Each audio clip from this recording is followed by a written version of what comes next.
And good evening. Today is Tuesday, March 26th at 7 p.m. I'll call this meeting of the Stow Board of Selectmen to order. And we will begin, as we always do, with any public input on items that are not on the agenda. Is there anything? Why, Lori Clark, Chair of the Planning Board. Good to see you. Do you have something for public comment? I do. I believe, did you all receive a memo? There's one copy here of what looks like a press release.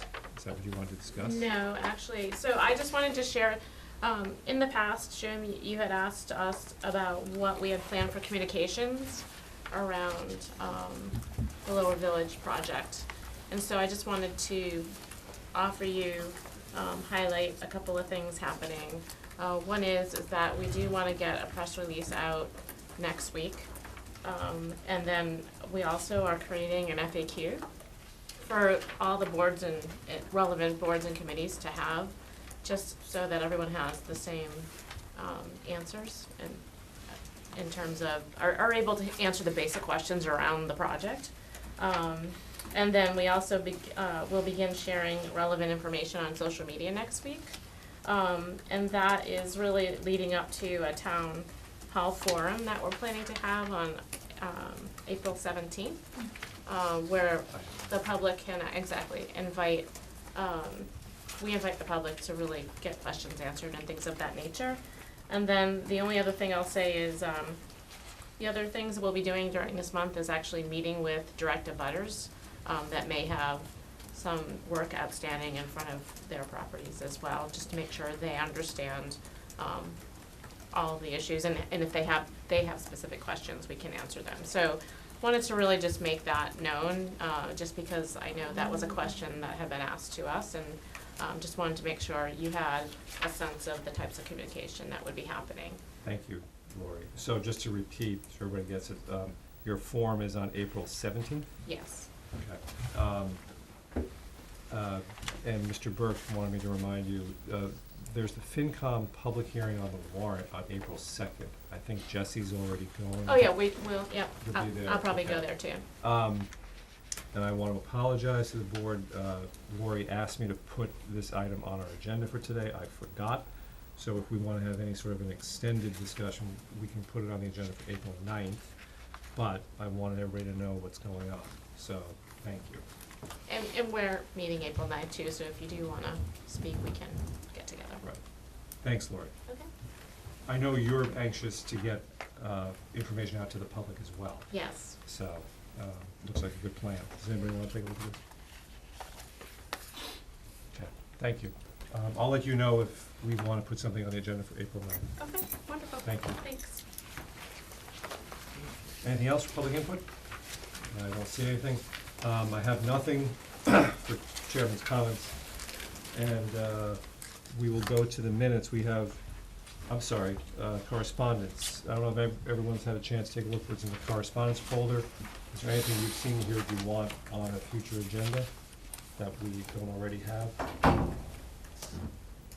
There's a memo from Oars about not appealing the NIPD's permit from Hudson. I'm not inclined to put that on the agenda unless somebody wants to talk about it. Okay, good. And minutes, we have two sets of minutes. First is one that we saw, but we didn't have a quorum of those present to approve it. And that's the set from February 26, 2019. These have my handwritten edits on them. If anybody needs me to translate, I'm happy to do that. So comments other than mine on the minutes of February 26th. Everybody wanted to wait till you were present, Yeah, Mr. Ryan, I'm because sure. you're so good at reviewing these things. No, I took a look, I'm good with it. Okay. I'll make a motion that we accept the minutes of February 26, 2019 as amended on the draft we have. Second. Motion made and seconded to approve the minutes of February 26, 2019 as amended. Further discussion? Seeing, hearing none, all those in favor, signify by saying aye. Aye. Aye, and that's unanimous. Thank you. And now the minutes from our last meeting, March 12th, 2019. So I was not there, I will not comment. I have two typos, just spelling things. I will give to Maureen separately. Anybody have anything else? I move to approve the minutes of the Board of Selectmen for March 12, 2019, with the chair's typographical amendments. Is there a second? I think we were second. Motion is made and seconded to approve the minutes of March 12, 2019, as amended. All those, any further discussion? Seeing and hearing none. All those in favor, signify by saying aye. Aye. Aye, and that's unanimous. Thank you. And now, we'll get to the first of our public appointments, and that is to discuss the permit for the run for the kids. And we have Megan Birch-McMichael and Jessica Gale with us. You want to come up here, or you want to come up there? No? Come up. Don't confuse them, Jim. Hello. Hi. Nice to see you. Hi, Megan. Hi. Tom Nice to see Ryan. you. Good to see you. Hi, nice to see you. So, we have some materials. We have the very thorough police safety report. Yes. Why don't you tell us, there's a transition going on here. Yes. Why don't you tell us something about this, and also just get a little publicity for the run? Okay, sure. So Run for the Woods has happened for 20 years, and this past May was their last event, and they wanted to pass it on, and the Stow PTO wanted to pick it up to continue the tradition and hopefully get the kids involved with running. The change this year, it's still gonna be the same 5K route that they've had in past years, still the same 1 mile route. The only thing that we've added is a 500-yard dash for the young kids, just because we wanted to have one more fun event. And we really see it sort of as the cornerstone of Springfest, another community event to just pull people in, so. Where's the 500-yard dash? Up It's the gonna be hill on on the. Hale Road? Yeah, right, yes. Down there. We think we're gonna do it on the back field. Behind Oh. Hale, Behind behind Hale. Hale. Yeah. So everyone can come to Hale, and the family can, cheer on the 6 and under, and then Yep. the 12 and under, and And then, then anybody who wants to run the 5K. Great. The police safety report looked very good. You have a 1-day certificate of insurance, looks like. Yes. Do I have any, and thank you very much for carrying on this tradition. It has been a long-standing tradition, long enough that I did it once or twice. And it's great that you're carrying it on. And I'm sorry, I think I might have accidentally called it Run for the Woods a moment ago, just out of habit. Oh, it's okay. Questions from my colleagues? I suppose I've got one question. Was your first year, how did you find working with the police? It was fine. It was Yeah, it was great. great, actually, it was very easy. Yeah, they followed the same plan as previous years, but meeting with Detective Sleaze was great, and it was nice to hear their perspective about everything they do. It seems that they're very thorough with Yes, very. keeping everyone safe. Well, and that's it. It's just nice, it's nice to hear, especially from new people working with the police on something like that, that it sounds like they've got their stuff together. Oh, I've always absolutely. believed, but Yes. No, it's it was nice to have it impressive. It reinforced. really was, yeah. Mr. Burke? No, I was just gonna make a motion that we accept the application for permit for the Run for the Kids instead of the Woods. For this for Sunday, May 19th at Springfest. That's not the actual name. I'll Yeah. second. Well, I gonna- wanted to make sure you Got it. kept it clear, Update Mr. Chairman. I do need that reminder. it purposely, Is there a second? I did. You seconded. Motion is made and seconded to approve the permit for the Run for the Kids on Sunday, May 19th. Further discussion? Seeing and hearing none. All those in favor, please signify by saying aye. Aye. Aye. Thank you. Thank you. Thank Thanks very you. much for Thanks a stepping lot. forward. Good These things luck. don't Thank you. happen without To see somebody you stepping guys there forward. running. Yes, Yes. well, Please. I only run when somebody's chasing. Oh. thank You you. walk, yeah, you can walk. You probably could. We could. All right. I don't see Sandy Taft. Is he coming? I don't know. We can probably do this without him, but it's always nice to see him. It's always nice to give some. A little publicity, Yeah. yeah. So anyway, our next item is a discussion on a permit for Stow Cleanup Day on Saturday, April 27th. And why don't I just wait? You never know. Maybe he's showing up. And I got Dr. McQuillan here. We can do the Veteran Services Officer, I think, really, really quick. he's not here either. And just in case Sandy is running a little bit late, let's do that. Is that all right with my colleagues? As it pleases the chair. Okay, would somebody please remind me to go back to it? And with that in mind, we'll go to the appointment of the Veteran Services Officer. And this is, I believe, actually a reappointment, is it not? It is. And I'll say, you know, I've had just one or two interactions with Joe, and I think he's been doing a fine job based on what I've seen. And Joe, we share Joe with which towns? Hudson? Is that right? There'd be some question. I didn't mean this, I didn't mean to stump the band, that's all right. I'm unsure. He is a part-time veteran service officer. He is part-time, though I don't know that we. I think he does do Hudson also. Does he? That's, I think so. that's my memory that he does. I think that's how we got him. I think he was doing Hudson, Right. and we needed one, so. I also have heard good things, for what that's worth, so, is there any, if there's no further discussion, may I have a motion? Take it, Tom. I'll make a motion that we reappoint, that the Board of Selectmen reappoint Joe Jacobs as the town's Veteran Services Agent to fill a one-year term expiring March 31, 2020. Second. Motion is made and seconded to reappoint Joseph Jacobs as our Veteran Services Officer to fill a one-year term expiring March 31, 2020. Further discussion? Seeing and hearing none, all those in favor, please signify by saying aye. Aye. And that is unanimous, so Mr. Jacobs is reappointed. I will also pass over the MOU with the Fisheries and Wildlife. There's nobody here on that, and I will get instead to the presentation by Minuteman Vocational Technical High School.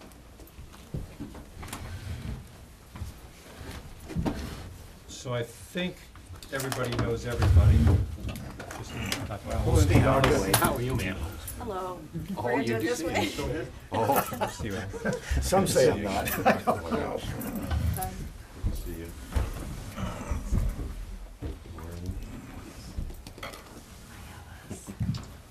Thank you very much for visiting us tonight.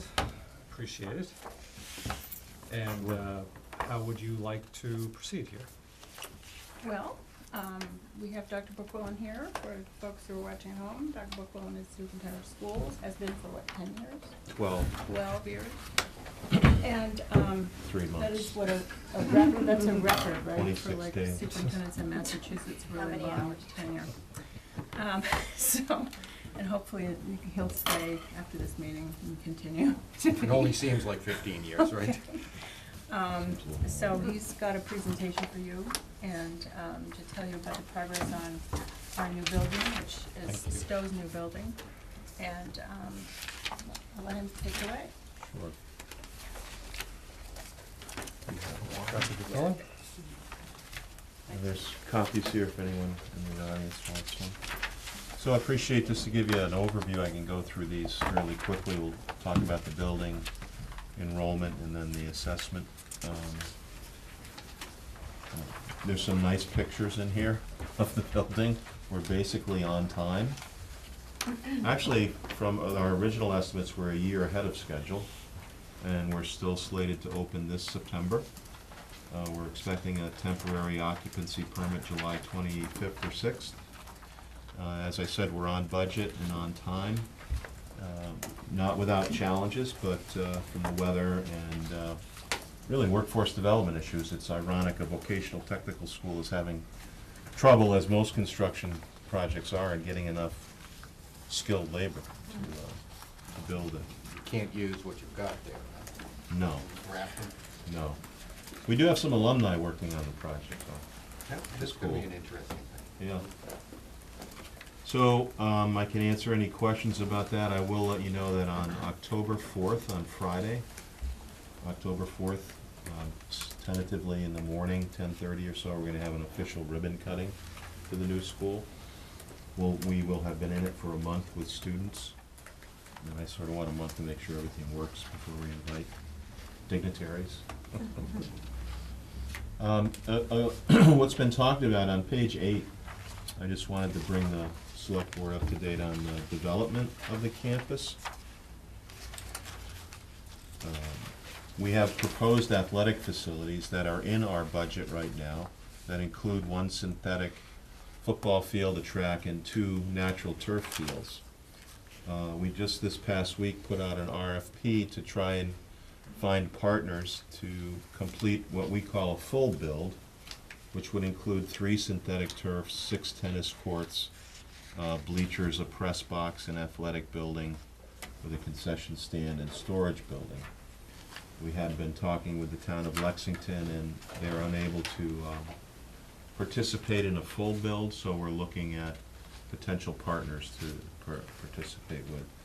And this has all been enabled by House Bill 4503, which was signed by the governor back in July, that allows Minuteman to enter into long-term ground leases with partners that are mission compatible and campus-centric.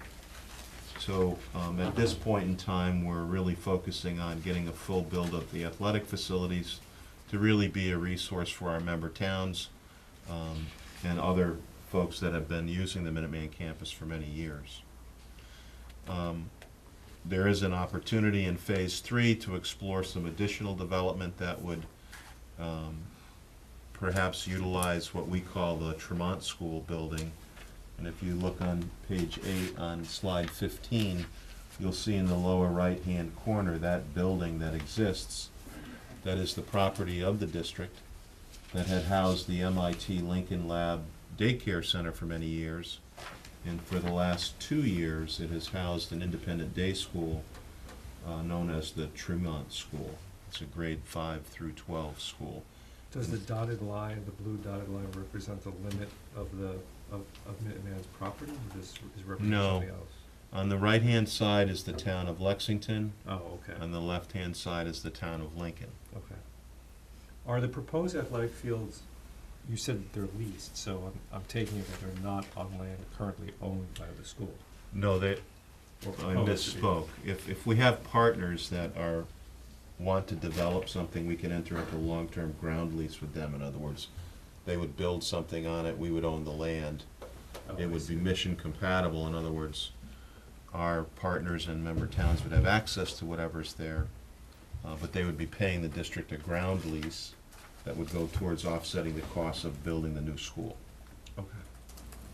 And that's in the House Bill 4503 as well, that any of the revenue must be put in a special fund specifically and only to be used to offset the capital costs of the new building. Okay.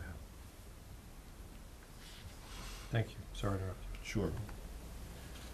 So we've had some other partners. We had our request for information back in January, and some folks from higher ed, aquatic facilities, wellness, and R&D interests, in a veterinary hospital, are interested in exploring being on campus with us, but that process won't move forward till we're sure about the athletic facilities. So it's a real good use of the entire property to the benefit of the district, not only in terms of educational purpose and mission, but generating revenue that'll offset the cost of the capital project.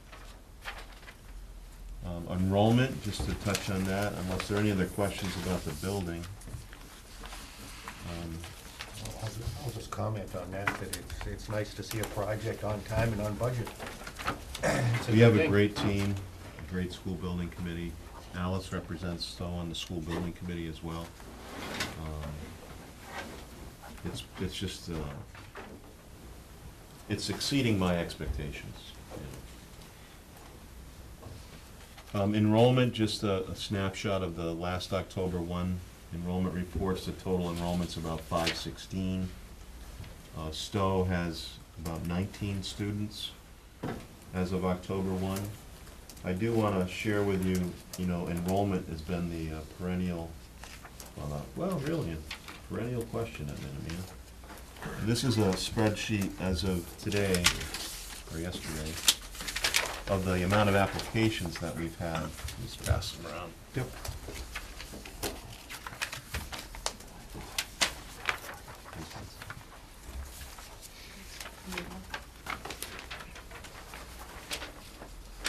And the first column is just our 10 member towns, and then the second column is out of district, including the towns that left the district.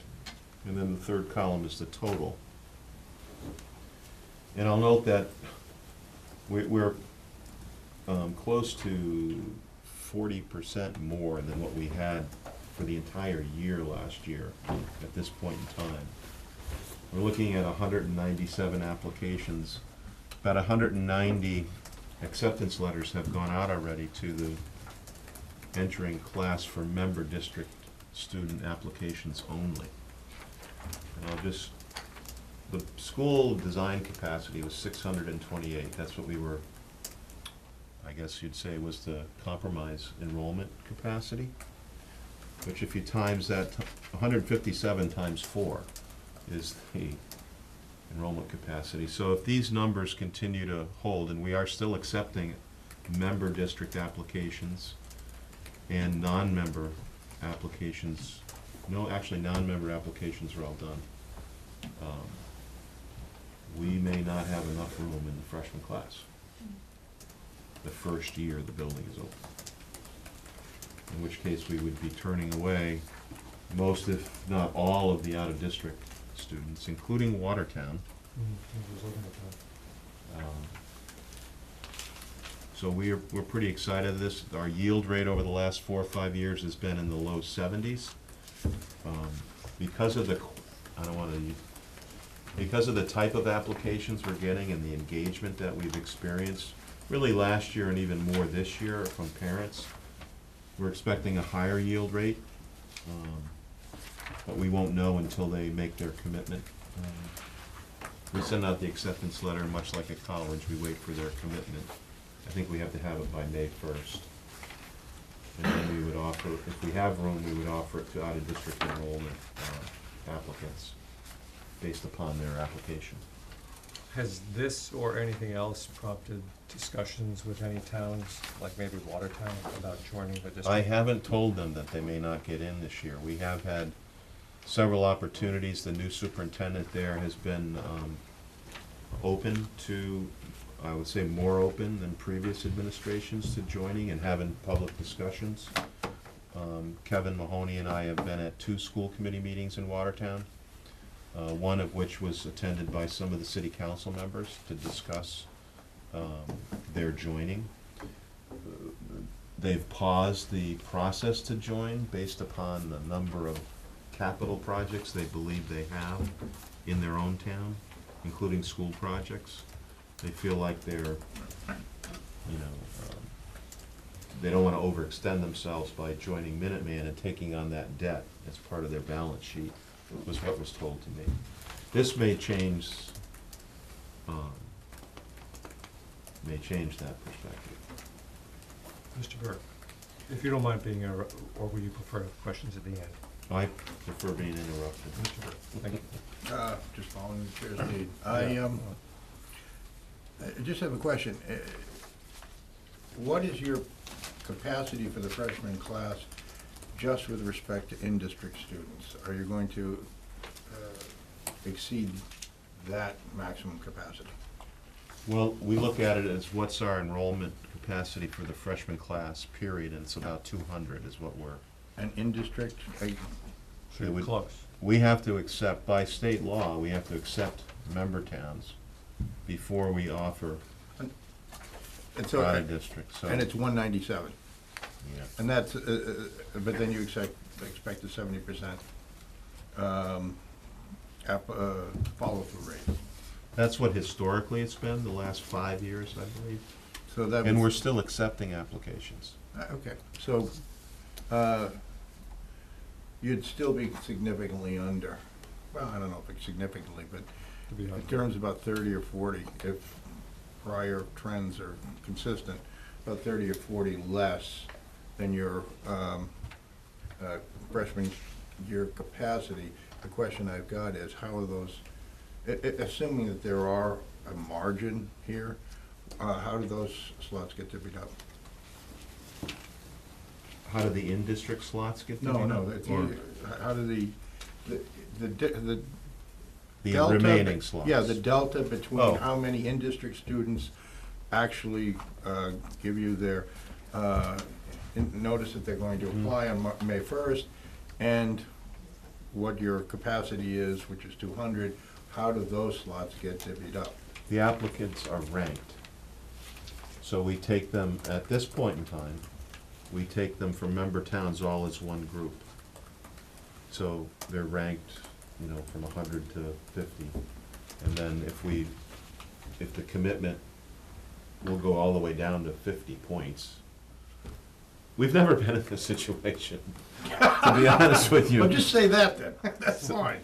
But it's in our admissions policy on how we would do that. And then we would look at the out-of-district scoring and take from the top out-of-district down until we Okay. fill the 200. I appreciate you're unfamiliar with the procedure you've never had to use before, that helps. You probably had to reread it. I should have reread it before I came out tonight. All right, the other question I have, with the chair's permission, Please. is, are there certain trade programs or, let's just call them trade programs, vocational programs, that the freshman class applications you've seen have been concentrated in, or is it spread the way it Yes. usually is? Well, when they apply, they give their top 3 choices, and when they enter in as freshmen, they spend the half year exploring 7 or 8 of those. And at the end of that time, then they choose their top 3. And about 80% of the students who choose after exploratory have chosen one of their top 3. But to answer your question specifically, in this past year, plumbing, electrical, environmental technology, advanced manufacturing are all full, and there are more kids that want to get into those programs than we have slots available within the programs. So that's- they would end up getting their second choice. I apologize for interrupting, but All so right. that's how it is currently. We're talking about sophomores, juniors, and seniors. Are there problems fitting those existing students in No. any of those programs? Those Not programs, at this time. those programs are still slotted. So then, Yeah. we're talking about a problem, if it occurs, would only occur to the upper classes. As this incoming freshman class moves through the Yeah. years, yeah. But But right it's now- just gonna be more difficult for the entering kids to get their number 1 choice. Understood, but the Yeah. kids who are already there, the sophomores, the juniors, the seniors, they're not gonna have any problem getting their choices. They pretty much stay in their first choice for their 3 years after, you know. But there's no overcrowding in those upper classes? No, if we anticipate it, we try to hire a technical assistant so we can add more students. There's student-teacher ratios within the shops that are prescribed by the Department of Ed and OSHA. Understood, and I'm not gonna ask you to reread those provisions of your policies and protocols. I'm just asking, right now, you don't see a problem in staffing with the upper classes? No. Thank you, that's all I have, and I appreciate the chair's indulgence. Continue. Okay. Going to the budget on page 13, our overall budget is up about 7.6%, $1.6 million increase. Most of that is due to the capital bond payments that are starting to hit our budgets. Assessments are up more significantly due to a reduction primarily in out-of-district revenue and the increase in the capital costs. If you go to page 14, you'll see the operating budget itself has an increase of 3.3%.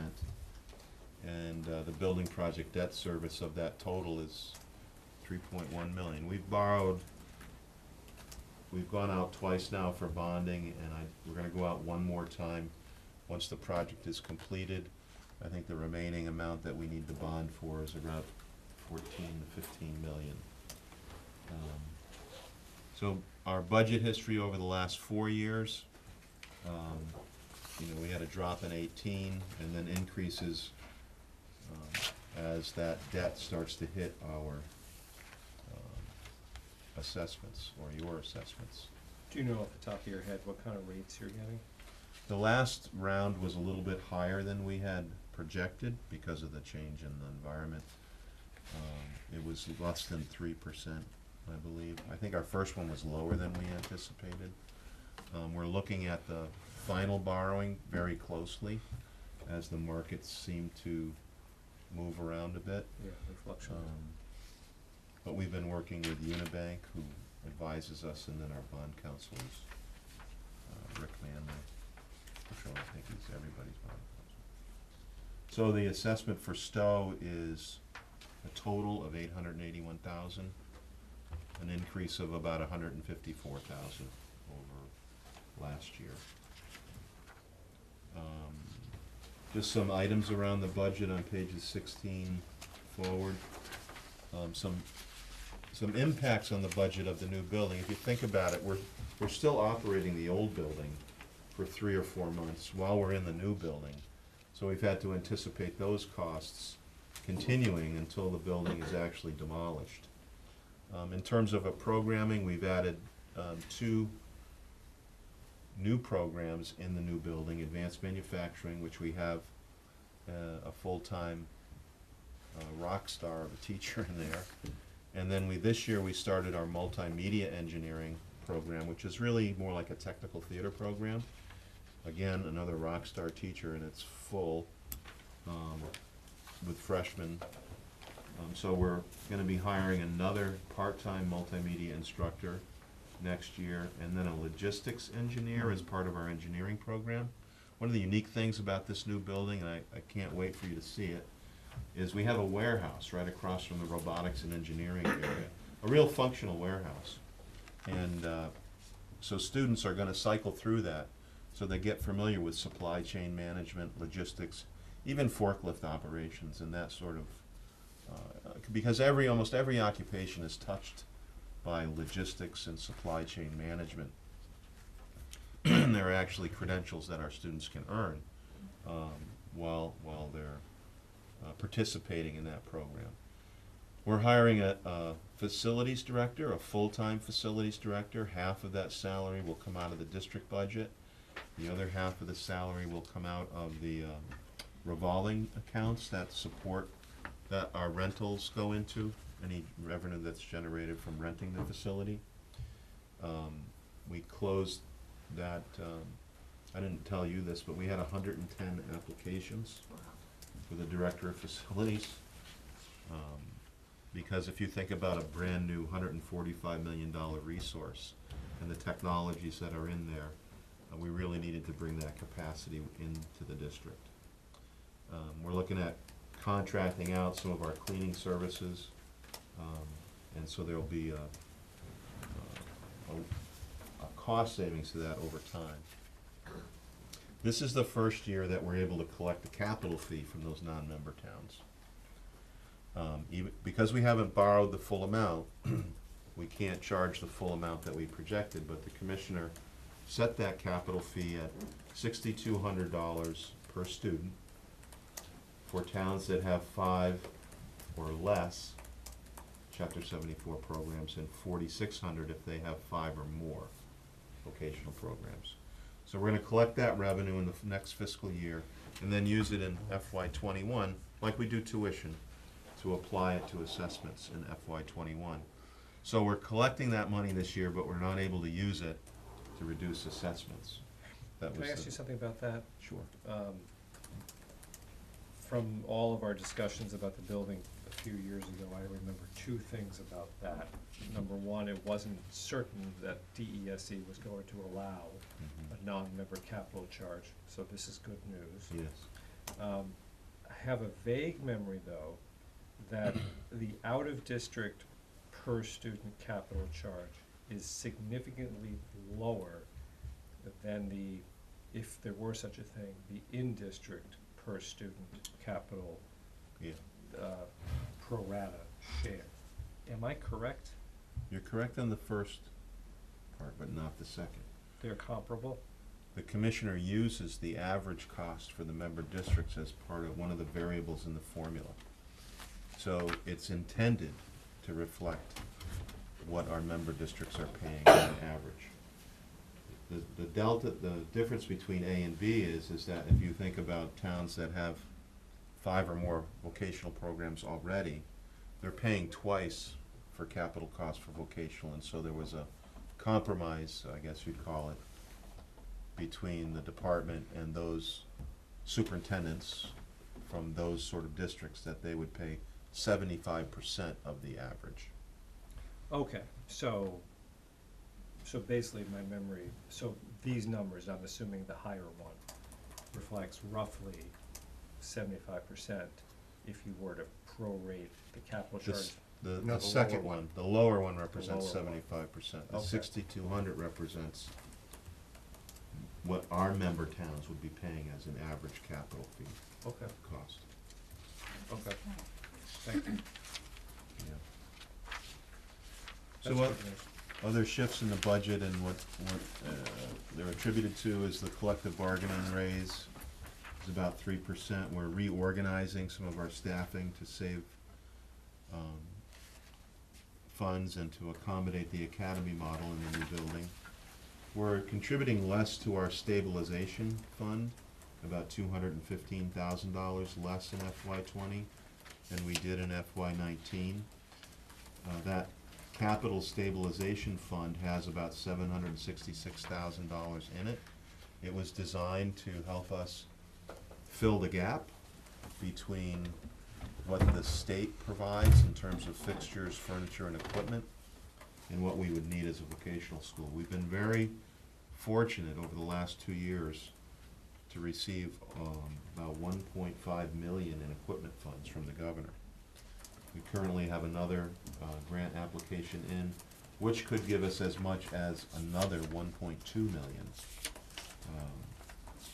So that stabilization fund is adequately funded for what we believe we would need in the new building. And then a small amount for our health insurance. We're estimating about a 5% increase. It still hasn't been determined.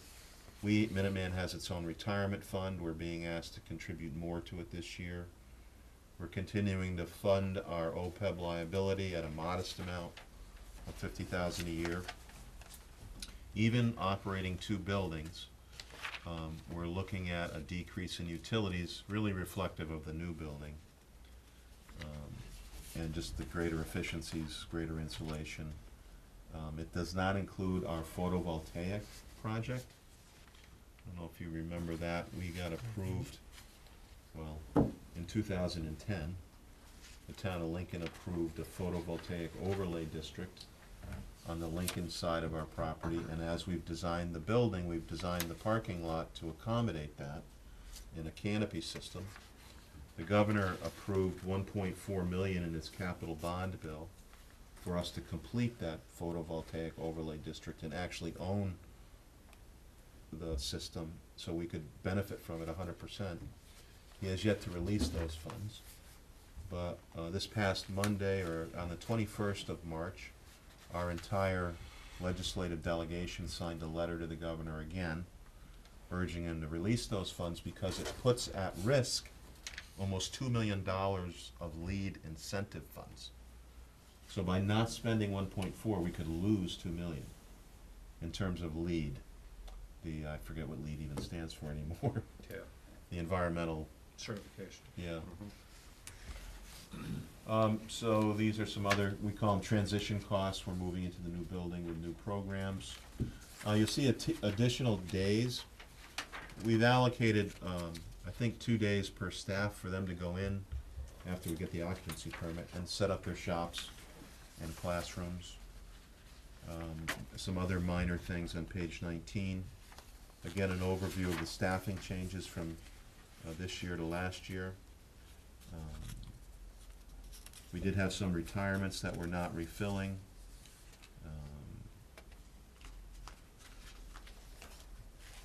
And then on on page 20, the budget overview with the revenue plan, you'll see the drop of almost $400,000 in tuition revenue. And I'll remind the board that that's a result, almost a direct result, of the change in the regulations back in 2015, which prohibits students from out of district to explore programs outside of their hometown, regardless of if the hometown offers what that student wants or not. So that has been very effective in discouraging and eliminating a lot of out of district we would normally have close to 200 out-of-district applications at this point in time, and we're down to 50. We're gonna change that law. And then the overall budget by function code. That's the overview. Thank you. Questions from my colleagues?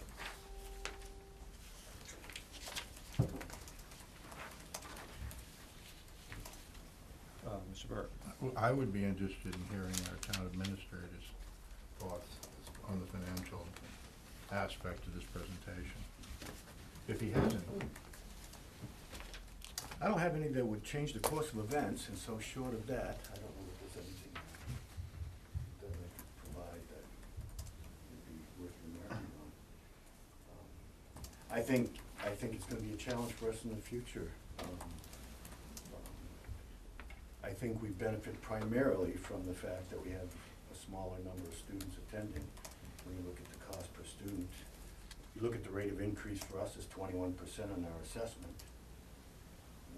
We only manage that because of the small numerical value. And it's fair to say that that's largely due to the onboarding, onlining of the capital costs. The increase this year, Yeah. a lot of it is. yeah. Well, we had a small increase in enrollment compared to last year. We've had a high pupil cost for a long time. Yeah, It's not just the capital, obviously it exacerbates it, but yeah, but the, the right. structural impediments there that you see just analyzing those numbers. You can't sustain that kind of increase longer term. Yeah, my we opinion. don't expect it to. So, if I might, a lot of what we all talked about when the building project went through was the expected marketing effort. Marketing is my word, I don't think that's your word. To expand the membership, some towns, it was obviously a decision point for some towns. Mm-hmm. Some towns left, usually those with less than 5, but we were expecting, hoping for the onboarding of some other member towns. You mentioned one impediment to that, which was a 2015 change in the law, which makes out-of-district vote more difficult. Makes it difficult for the kids, Makes it difficult. not for the town to join the district. Yes, right. Right. So it discourages enrollment. Mm-hmm. As I see it, you've got some incentives. Out-of-district towns pay a per-pupil charge for the operating budget. They, as of next year, will be paying a per-pupil charge for the capital budget. Mm-hmm. They just don't get a seat at the table. Right.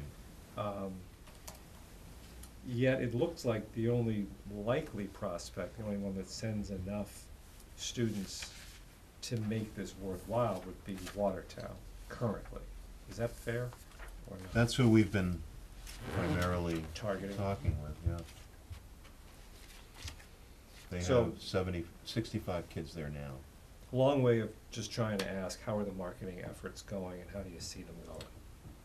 Well, I think the numbers in front of you are indicative that we're making some great improvements in how we speak to parents and kids about the opportunity at Minuteman, because it's fundamentally a parental choice about which high school they attend.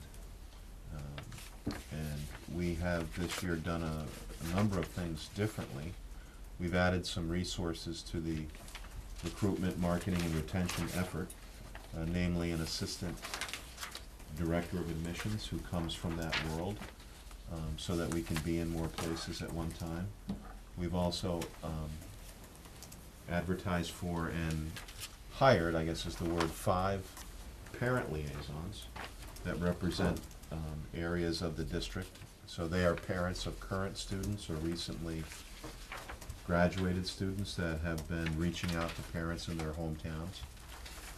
I think that's been very effective.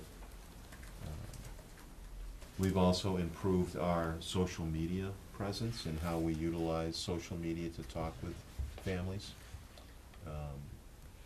We've had a lot of great press. We're continuing to have great press. On May 24th, CBS News will be at Minuteman to do their Eye on Education just on Minuteman. So it's been a a concerted effort. The school committee has been very positively engaged in their enrollment and marketing and recruitment effort. They supported the addition of a communications director, which will be in next year's budget, is in next year's budget. You know, a full-time person who's dedicated to marketing, recruitment, and retention.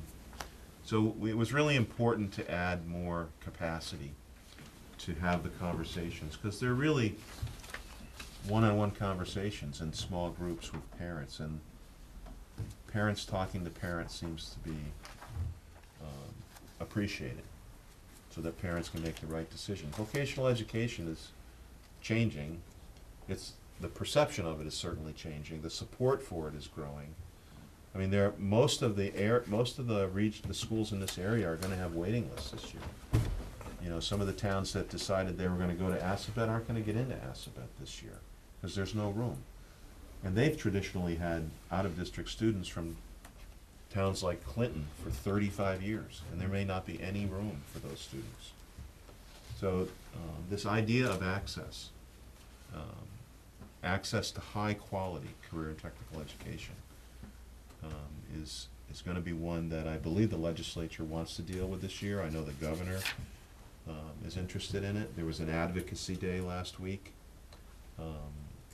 at the State House for career tech ed access. So, and I think parents are questioning the return on investment for four-year college when their child doesn't understand what they want to do, what they do well, what they love to do. And it's pretty expensive for families to think that the kids are going to figure that out in college. Okay, thank you. Alice, do you want to add anything? Addressing your question about, Addressing anything.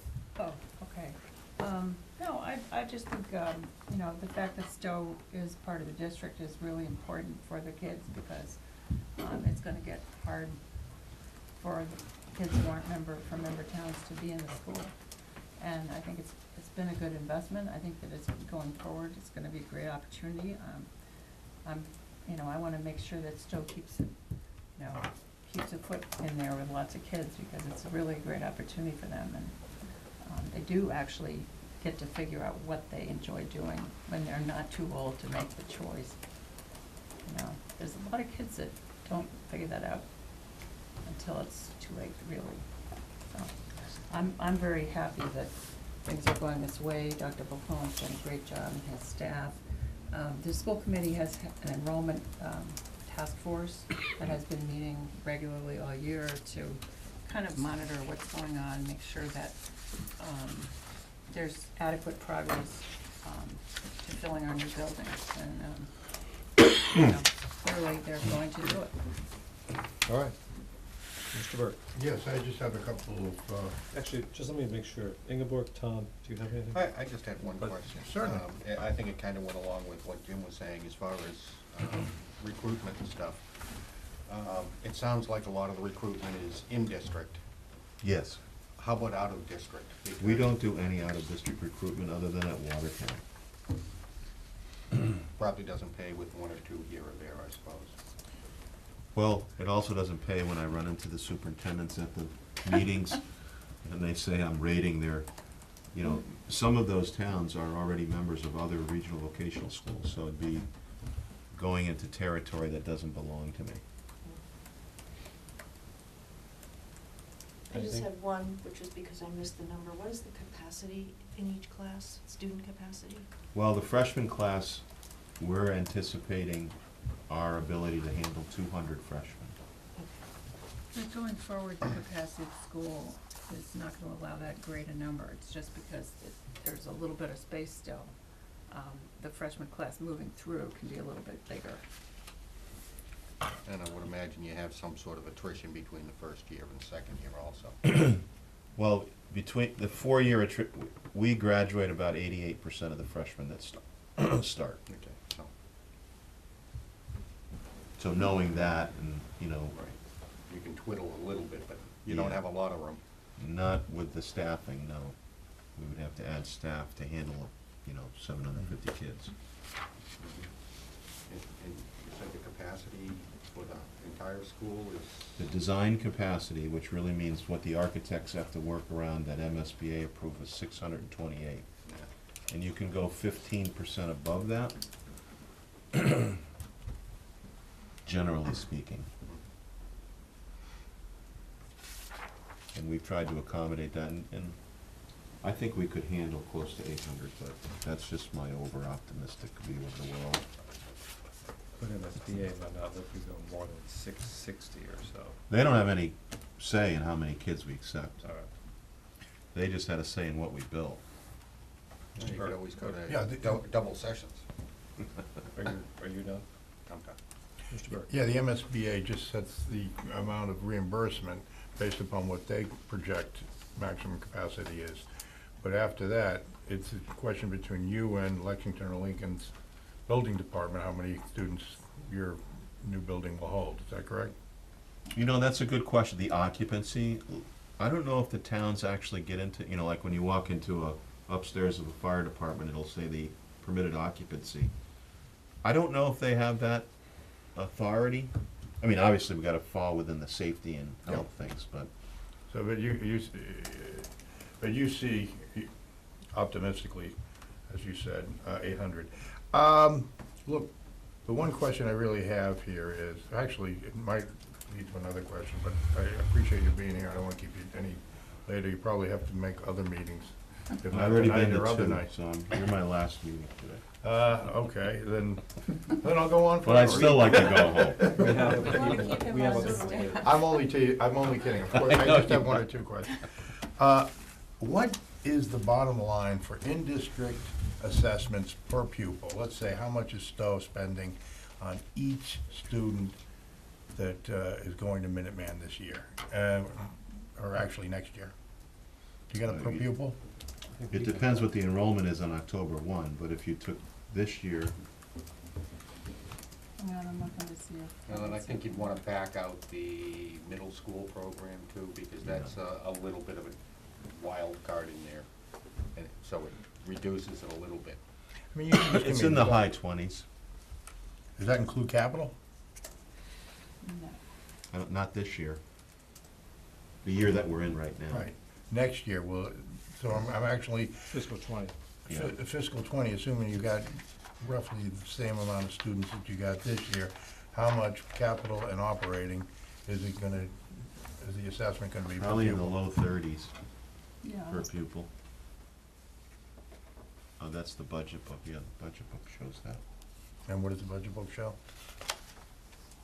Well, our assessment's 881, Brian, we've got 20 students. How about this? It's closer to 40,000. How about you get us that That's number? what I Hang thought. on, We'll get it. hang on just a second. So it's 881 including the middle school Right. assessment. So the middle school is a separate program. That is where we go into the middle school. We're giving an engineering program to all the middle school kids at Hale. That's separate. So it's 805,715 for the subtotal assessment. And there's, 20, or 19 or 20. Yeah. So it's over 40,000 per student then. you're including Counting the the capital. capital Including the capital. project. If Yeah, you don't yeah. include the capital project, hang on, I think I got that. No, including capital. Right. I don't need I just wanted the total per pupil cost, and we're around 40. That's what I thought from earlier presentations, because that's what it's gonna cost. If you divide the building by children, which we could have a lengthy discussion about the mathematics there and whether that is even a sound practice. I don't wanna get into mathematics, because Okay. I'm out of my league. I just wanna know, for every student Stowe sends next year, how much is it gonna cost for each one of them? So for I all think we costs have the best combined? answer we're gonna get on that, and I That's do have fine. people waiting, but I you have just- another question. No, I just wanted to make sure that the representatives from Minuteman understood what I was asking. Okay, since we were just doing math on the back of an envelope, if you want to offer a better answer to that, a more precise answer, please feel free to do that. Send an email. I will. I have it in here, I Right. just can't find it. Okay, and you have all of our email addresses? Yeah. Okay, terrific. Thank you. Thanks. Very much appreciated. Thanks for the presentation. Thank you. Thank you. Thank you for supporting Minuteman. Well, and Alex, Thank you for all your hard work Yeah, over all these appreciate years. it. Okay. How long have your kids been out of there now? My son graduated in 2004.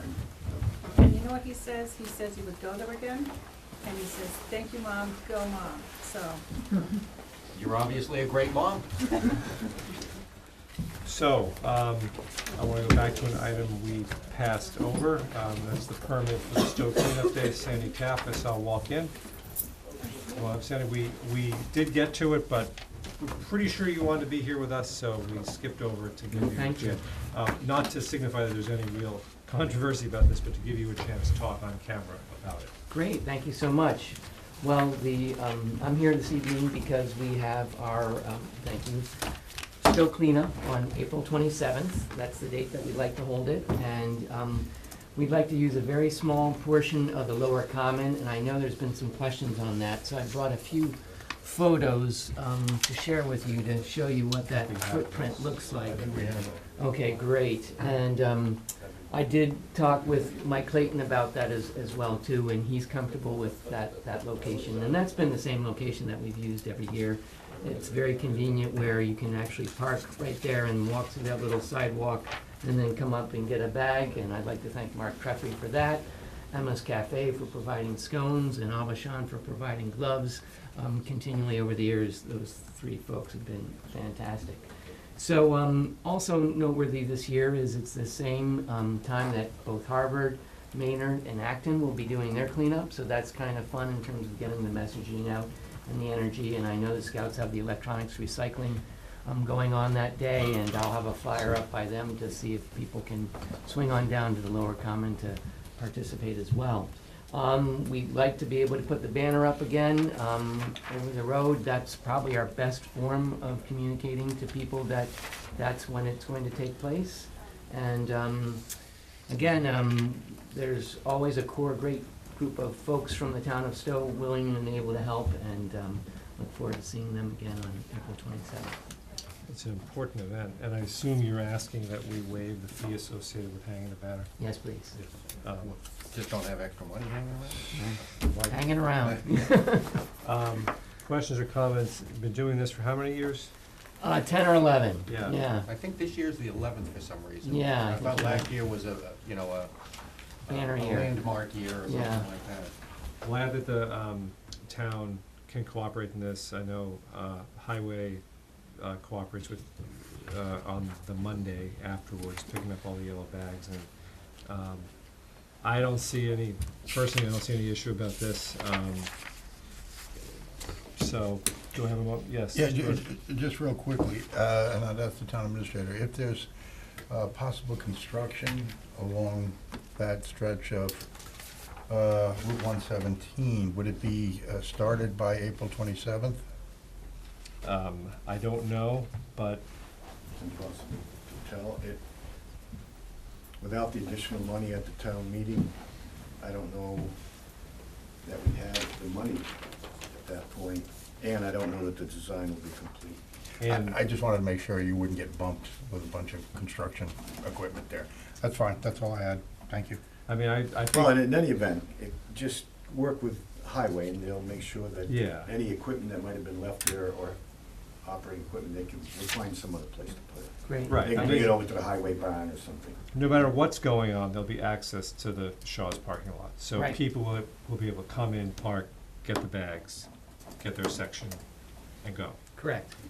You gotta worry a little bit about construction equipment happen, a need to park there. People will find someplace else to park. You have like 2 tables, I think. Yeah, So I think it'll all work out. great. Glad. Yeah. Do I have a motion? Yes, I move that, I lost my motion sheet, but, Go. I move to permit Sandy Taft and his group of volunteers to conduct the annual Stow cleanup day on Saturday, April 27th, from 7 a.m. 12:30 p.m. and to waive any fees associated with hanging the banner to advertise this event. Second. Motion made and seconded to allow Sandy Taft and his associate group of volunteers to conduct the annual Stow cleanup day on Saturday, April 27th, from 7 a.m. to 12:30 p.m. and waive associated fees with hanging the banner on Route 117. Do I have any further discussion? That's a great idea, thanks a lot. Thank you very much. Thanks for As doing this for usual. so many years. Okay, thank you all very much. We All haven't those, voted in, yet. all those in favor, please signify by saying aye. Aye. You might as well see the actual vote. Yes, this is true. I mean, you sat there for It's so 20 minutes, you exciting. might as well see it. No, So, I think thanks Ingeborg for was with me for a second. affording me No. the time. Sure, Appreciate it, thank you. thank you. Pray for good weather. Pray for good weather. Yeah, a little more snow. More important. Next item, we can do this quickly before we get to the budget. I know I have people here on that. Is the approval of a new memorandum of understanding between the town and the Department of Fisheries and Wildlife concerning snow plowing on a portion of White Road and the parking lot. So I thought initially that this was something new. It is not. I've talked to Brian Hatch about this. Brian Hatch is the new Deputy Director, the Deputy Highway Superintendent. Some of you may have been on the board long enough to recall the last time we entered into one of these. The Air Force used to do snow plowing for the entirety of White Pond Road. They stopped that some time ago. Ever since Track Road became a town resource, and ever since the Fisheries and Wildlife built that parking lot off of it, and people have been using it for Track Road as well as the wildlife refuge, the town had an informal understanding that they would plow that portion of White Pond Road up to the parking lot and plow the parking lot. I guess 5 years ago, maybe longer, we entered into a formal memorandum of understanding with them. It's expired, and this is the renewal of it. The plowing there gets done after all Stow roads get done, and it hasn't been a problem, according to Brian. I honestly don't know who, if anybody, plows the remainder of White Pond Road, or what I guess is White Pond Road, down to State Road. That's what I was afraid we were doing. We're not doing that. That's your understanding too, right? Any questions? The only thing that I looked at on there, and I think it reads fine. The only thing I was worried about is is there any kind of liability to the town? There's a specific paragraph in there saying that, the wildlife refuge isn't responsible for any of our equipment while we're on their property, and so if something breaks, it's our problem. But it doesn't say if somebody slips because they say we didn't sand it well enough, that it's their problem, not our problem. There is no indemnification here, on either party. I mean, So both would get sued. right, and I'd say we have the general protection from the Tort Claims Act that we have when we plow our own roads. I think it would apply. Yeah. That was the only thing that, I thought of when I read it. I mean, frankly, every action the town takes is something that somebody could sue us over, Mhm. and the Tort Claims Act is designed to limit those actions, and even for the few kinds that it allows, to limit the amount of damages. Mhm. And then there's insurance on top of that to pay the limited damages. So I think what you're talking about falls within that general bucket. I mean, what this agreement does is basically the Fish and Wildlife Service can't sue us for damaging anything of theirs. We can't sue them if some of our equipment gets damaged doing this thing. And it's mutually beneficial. Right. And it spells out that it is mutually beneficial. And the other thing I saw was that, if for some reason we ever, a future board wanted to get out of it, there's a 30-day notice period. Right. By either party. Right. And, it's, so. It gives us. There's always an escape, but it just spells out the, something that's mutually beneficial, so I'm good with it. So I'm gonna suggest that we change the motion a little bit. There's only one signature line from me, so just change it to that you move to authorize the chair to sign the Okay. memorandum of understanding. Sure.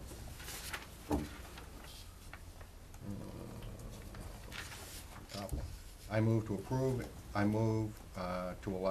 to authorize the chair to approve and sign the memorandum of understanding between the Stow Highway Department and the Mass Department of Fisheries and Wildlife as it regards the plowing of White Pond Road and the wildlife parking lot. Do I have a second? Second. Thank you. Motion is made and seconded to authorize the chair to sign the memorandum of understanding between the town and the Department of Fisheries and Wildlife concerning the snow plowing arrangement at the Aspet National Wildlife Refuge. Further discussion? Seeing and hearing none, all those in favor, please signify by saying aye. Aye. Aye, and that's unanimous. Thank you. Maureen, could you remind me to sign it? Or do you just want me to sign this? Yeah, that's your copy to sign. This is the one to Please. sign? Mhm. Darn, you're good.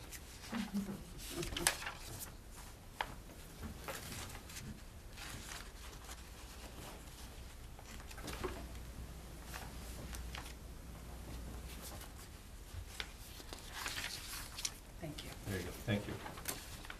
All right, and there's nothing standing between us and the town administrator's budget report. I'm not sure. The phrasing of that, but I'll accept it.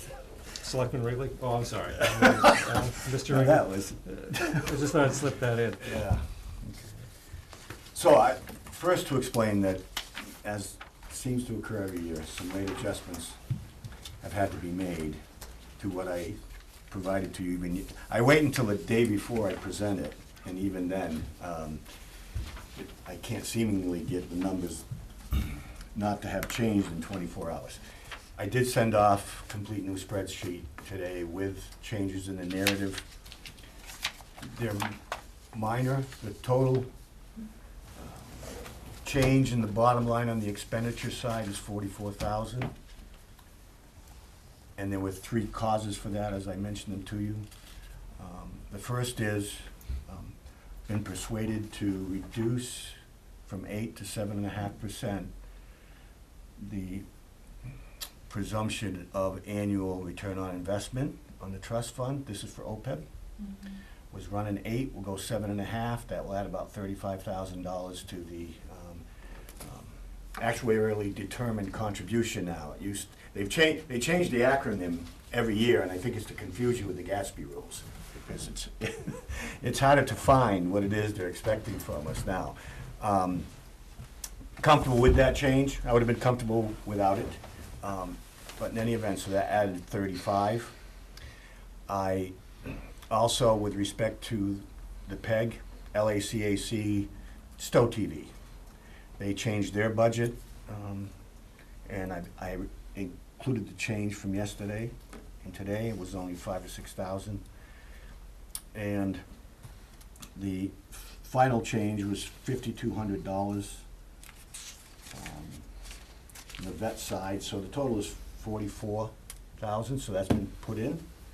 So I did send you, I don't know if you all had time, if not to look at it, you maybe at least were able to bring a copy of the front page. If not, I'll go through it as I did the developmental budget of about a month ago. On the revenue side, front page, again, top to bottom, left to right, revenues projected for next year, healthy. More specifically, and I'll have you turn to the second page. This hasn't changed, by the way, so what I gave you a few weeks ago are the same numbers, but our new growth figure of 684 was a healthy increase. It's the most healthy increase we've had in a few years. It's probably been a long number of years before we had that amount, and we could use it, so it was helpful there. So under the Prop 2.5 levy limit, which would be the new growth, the multiplier at 2.5, our recurring revenues for next year increasing by 5.09%. And then if you add into that our debt excluded, which essentially speaks to the unused levy capacity that we have, our taxing capacity if we brought to max, and because we've been running below that and continue to increase that, when you add that, we get 30,177,100, which carries to the first page. So that's our recurring statutorily permitted revenue increase, structural increase. And that's 13.79. The last state aid number I've had on the revenue side is the governor's the only one that's out, budget 1. And essentially, that's level funded. The state aid for Hale School Next year's the last year for us. Mhm. We will have fully paid off the Hale School. I was project manager on that back in the 90s. That's how long I've been here. Local receipts, as I mentioned to you at our last meeting, in budget to actuals, I attempt to track as closely as possible, leaving a small buffer between actuals from the last full fiscal year into the year-to-date this year, as long as it's tracking the same. So I've done that, and I'm putting in 2,132,000, which is a 16% increase over what was budgeted last year. So I'm going budget to budget, so they're comparable from what I budgeted the year before. And it leaves us a little room. And year-to-date, it's tracking. Transfer from other funds, not a significant figure. Income used for capital outlays, this is where I had at the last meeting, I showed 400,000 in free cash for, and I put the OPEB under a capital account. So that's why you see both of them under for income, and it's consistent with regard to transfer of funds, so it doesn't complicate things and people don't get confused. So I showed at our last meeting 650,000, and that was 450 for capital, 250 for PEG. And what I've done now is, or 200 for PEG, so 600, I'm sorry. Now I'm at 635, so I've reduced by 50, so, because I'm trying to hover around that 10% for stored assets after. So I lowered the 450 to 4 because I increased from 200 to 235 the OPEB. So I'm at 635 as opposed to 650. But because of some other uses for, not in FY20, but this current fiscal year that I'll explain on free cash, I'm still at over 700, which I explained in the narrative. So I'm showing 635 total free cash for capital. And that's 235 for the OPEB and 400 for capital. For a total of on total revenues, 34,294,609, 12.5%. Again, that includes what we have for unused levy capacity. So that represents potential revenues if you needed it. You can look at it as a budget surplus, but only if you needed to tax up to the Prop 2.5 limit. Right. But for accounting purposes, under the statutes, that's how you report it. But in any event, we're in strong shape there still, as we have been in recent years. Under the expenditures down below, there's some mixed news. I'd start with the real good news, which is what I'm recommending for 2020 with regard to what we call the general municipal budget, which is all the operating costs, operational costs, salary and expenses, not special articles, for all our departments, plus our townwide expenses, which would be insurances primarily. That's only going to increase by 2.39%. So last year we had a net decrease, which we worked very hard so we could provide the taxpayers real relief, and it was 70-something cents per thousand, so that was. But 2.39 coming out of that, I feel pretty good about. Departments helped there.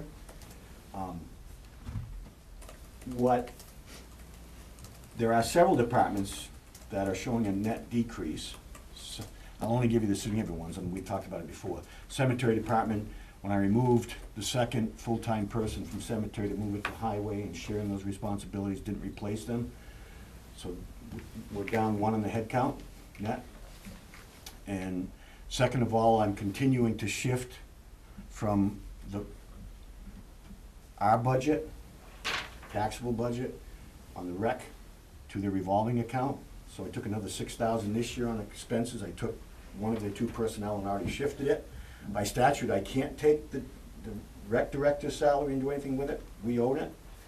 But everything else, we continue each year to look and continue to draw down from the taxpayer side to the basically fee shifted side on that revolving fund. Both of our insurances, and I want to give special thanks this year to Maureen, because for a couple of years now, I've been beating the drum pretty heavily on trying to get more accurate budget to actuals there, and we worked Maya pretty hard this year. I- I'm sure they would put it that way. But the results were positive, 4% increase there. And essentially, our group healthcare came in at 4%, just over 4. So both of those are pretty lean. Those were important. IT's down this year, worked them pretty hard too, and some other things. Some are just under. You've got the percentages and the detail there, so you can go through them, but I'm just giving you the significant ones on that. So 2.39, I'm pleased with, and everybody participated in helping us to bring that down. Now, the one you can't, it's indescribable in words, that we've got a net decrease in their assessment from the show with the big dog. And this is the third year in a row, their total budget's is going up less than 3%. Yeah. Now, because assessments are driven in large part by student population participation on the whole, we benefited further because compared to Lancaster and Bolton, our enrollments, by comparison, benefited us further. So we've got a net decrease of 1.3 on the assessment side. Hallelujah. 28 years, 27 years plus, never seen. This is the third year in a row. However, I don't believe they can continue, but they've tried hard, and that's what pleases me, that they've tried for the last 3 years with the new composition of the school committee and the administration, and we've benefited from it all 3 years. And because of the it's almost $18 million of an assessment, when you get a net decrease there. And our relative enrollment, but Right, but I'm saying Yeah. and that contributed to the decrease, but when your largest single budget figure It's by negative. far is going down, right, it's amazing. you didn't need me this year. I mean, you could have done with it. So anyway, I profusely thanked them again. Minuteman, they're at 881,595, which is a 21% increase. Debt service is going up 8.43% to 26. And when I say these numbers, it's 2,627,933. Almost all of that increase is because we're fully loaded now on the Pompo facility. But what I'd like to mention here is that this is our last big year. Now, something can come out of the blue, but we retire Hale School. The total payment's $744,000 a year, offset by $542,000 net 201. We gain there. Now we are, because of fully loading up Hale School, there'll be increases there. But we're going from a total debt payment in 20 of $2,600,000 to $1.9 million the following year, 21, and it's pretty consistent from there on out. Now, again, the net isn't that full amount of $641,000 plus or minus, because of the offset, we lose that $542,000 on revenue side, which is going to affect our unused levy capacity by the same amount, because that's, but we've got plenty of both of those. So we net gain there, so we're reducing down to what will be projected in 21 of 1.9 million, and that's pretty consistent for the next 5 or 6 years, which gets us to the debt that I'd like to, for those two capital items, if they're approved by, on the merits of it, the $850,000. Steve, were you guys, I'd asked Craig to send you guys the latest good news on that. Did you get it? He did, we'll talk about it Thursday. We'll meet with him on Thursday. Okay, so I had to make that change as well. So we've got $850,000 now instead of 8, instead of 4, and then the second one is the fire truck at $625,000. Coupling them together, 1,475. If we debt that, and I'm looking at 5, 10, and 15 years for that.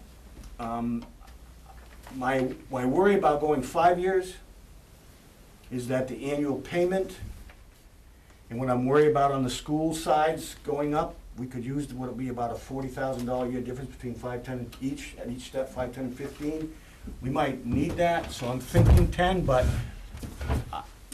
I'll work with our financial advisor and finance committee and whoever else. We can do any of the three, and we haven't borrowed yet, so that until that's been approved. But that would be my concern going with 5 years, because I think we'll get at least that before we start loading up. Even if the high school comes on or any major project, we've got some years to go. Well, we got some good news on that at our last meeting. Seem to be, if that, Yeah. they're out there maybe 6, 7, 8 before the large payment comes. The library, would be the only other one that's on the screen, but even that's a few years away.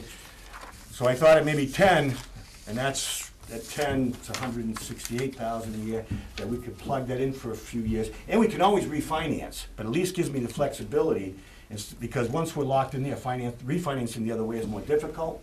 But anyway, I've got both of those for a debt exclusion question for your approval tonight when you vote it. But anyway, there's good sign there. And equally as important is our total indebtedness. I know there's interest in knowing that, it came up, so it's a number I keep, but I don't, as a practical matter, I don't have much use for it, but I put it in my financial status report now with the chart, so I made changes to that chart earlier that I shared with you when I made the other change, which is, so in the last 3 years, our total indebtedness has been decreased from 27 million to 25. And in 21, our debt load's going down. So that's a good sign moving forward. So I just wanted to mention beyond this year's payment, what the future looks like at this moment. The next one down, raise and appropriate special articles, 551, 877, 13.9% increase. Essentially, 41% of that increase is from one line item, which is the veteran services, and as I explained in my narrative, this year, 3 service members came on line for living expenses, and Joe expects them to carry through next year, and so that's the increase from 30 to 62, and that's 41% of the increase. I think I mentioned to you before, the decrease is the educational incentive percentage down 10,000. And just mention, the state reimburses a Yeah, large 75%. portion of the veterans' Mhm. benefits, yeah. Sometimes it takes us a while to get it, but they always come through. Education, I interrupted you. Education incentive down 10,000. Those are the two Right. bigger numbers, but 40% of that increase. I've got legal down by 10 next year, but. How?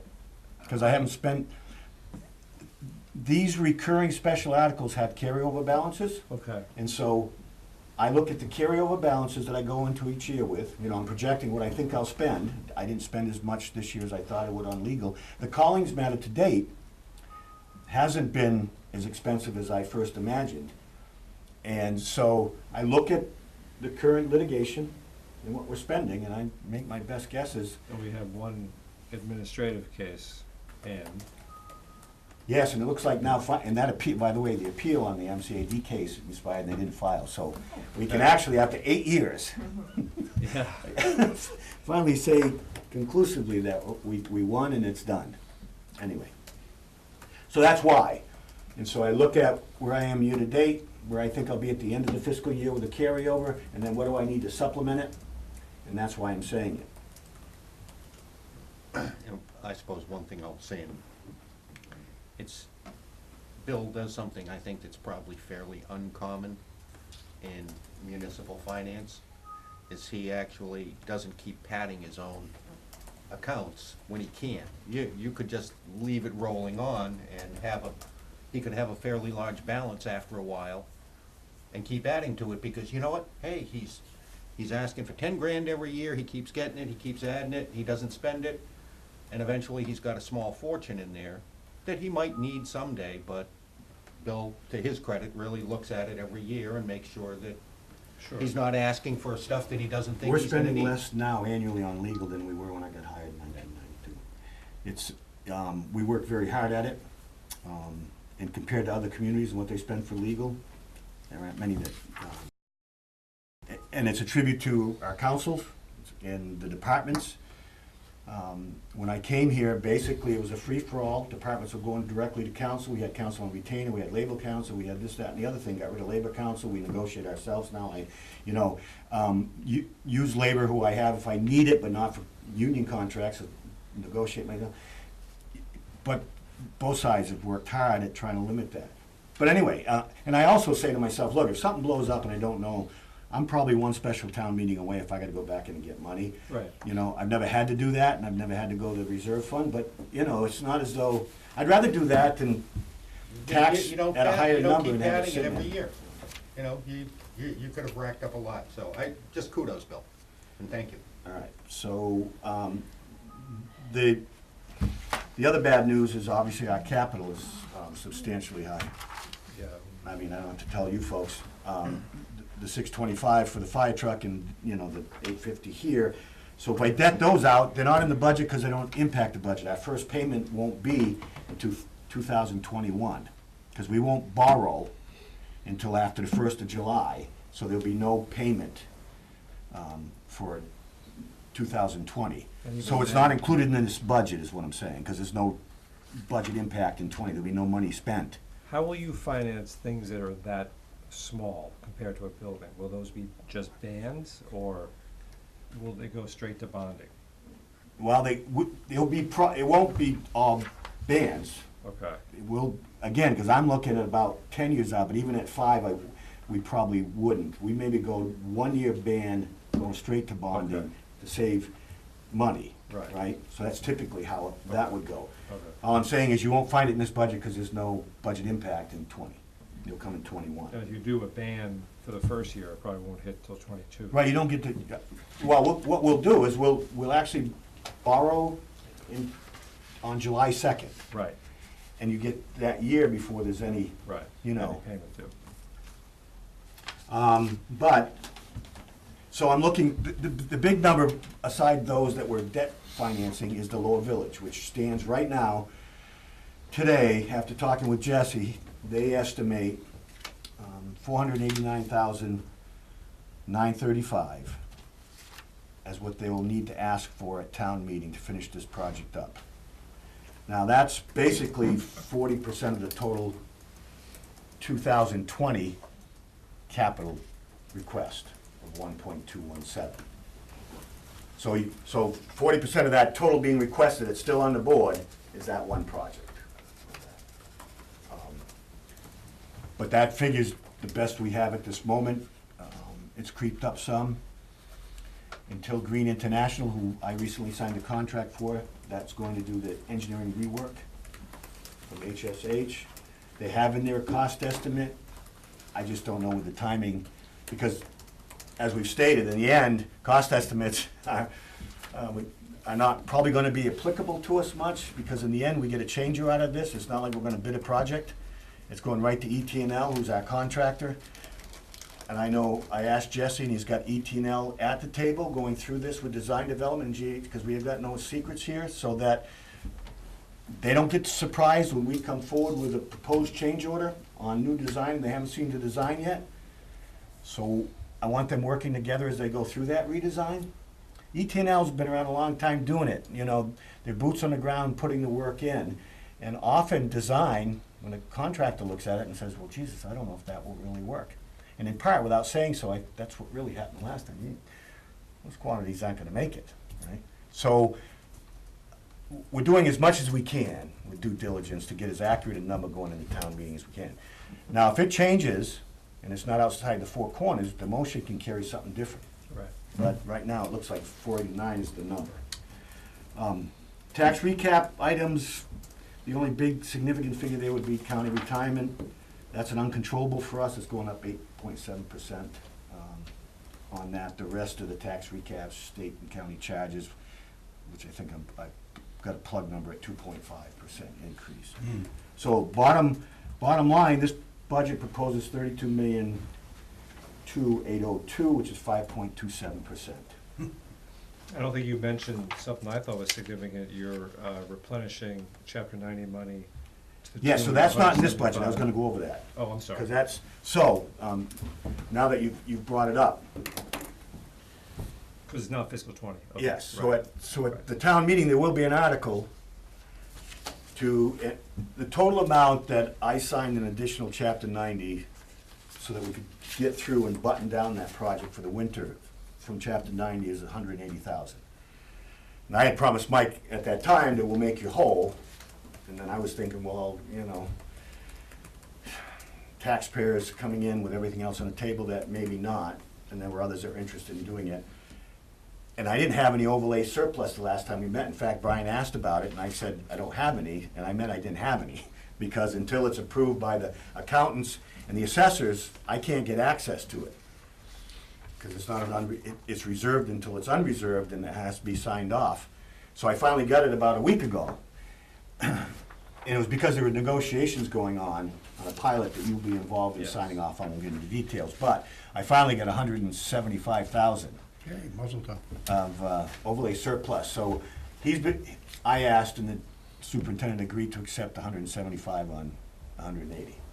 And so that will be this year. So that will be, those funds are available as soon as the vote is taken, and I'll be giving them to them the day after the town meeting, presupposing it passes. So I was thrilled when I saw that. That's just like taking it from one pocket and putting it in the other. It's already So been appropriated, yeah, no so more that's- taxes for it, That's, which is just fortuitous. It broke that's a our way on success. that. So that's essentially it in a nutshell. What we're left with, under this budget with the latest adjustments, is $2,291,000 of unused levy capacity. And to give you the last numbers with regard to our stored assets, I'm looking at spending, if it's approved at town meeting, $728,650 of free cash, both for the 88K this year, and I haven't mentioned the 88K, have I? I've got to spend $88,000 of free cash or some other available fund. For 2019, when the treasurer's office was estimating the interest costs on Pompo, when it was still banned going to permanent bond, it used it with our financial advisor, bank, 2% interest. By the time they got it, and that was in January when the budgets had to come in. When we finally borrowed several months later, it was just under 3%. The difference was $88,000 that hadn't been budgeted and appropriated at town meeting. So by the end of this, for FY19 on interest, and that related to that project. So, So that's another fiscal 19 expense. right, Okay. so that's 88K, 88.5, I think, for that I'm gonna take from free cash. So in addition to the 635, the 88K, and then to get the veterans agent through, because of what he added up on those 3 veterans expenses, and he had, this time last year when he was budgeting, he had some money left over but wasn't accounting for it, loading up too.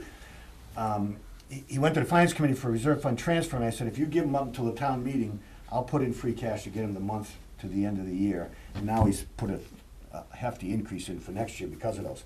So the 635 plus the 88 plus 52 is a total of 728,650. Back that out of what our stored assets are now of 3,634,033. We're at 2,905,383, which turns out to 9.57%. Our policy says minimum 5, 10 to 15 on average over time. I'm good with that. It is a rainy day, at least in terms of capital, maybe not in terms of operating budget, but in terms of capital, it is a rainy day, so that seems pretty reasonable to me. That's just one voice. Thank you, Bill. Questions from the board members? I've got a couple, but. Well, one of the things I was wondering is where we are in a fairly decent financial position this year. Is there any benefit to us to not be paying some of the interest, or some of the capital that we're looking at, fire, truck, the HVAC system, taking some and paying it out of the levy, rather than debt excluding it. You could clearly do that.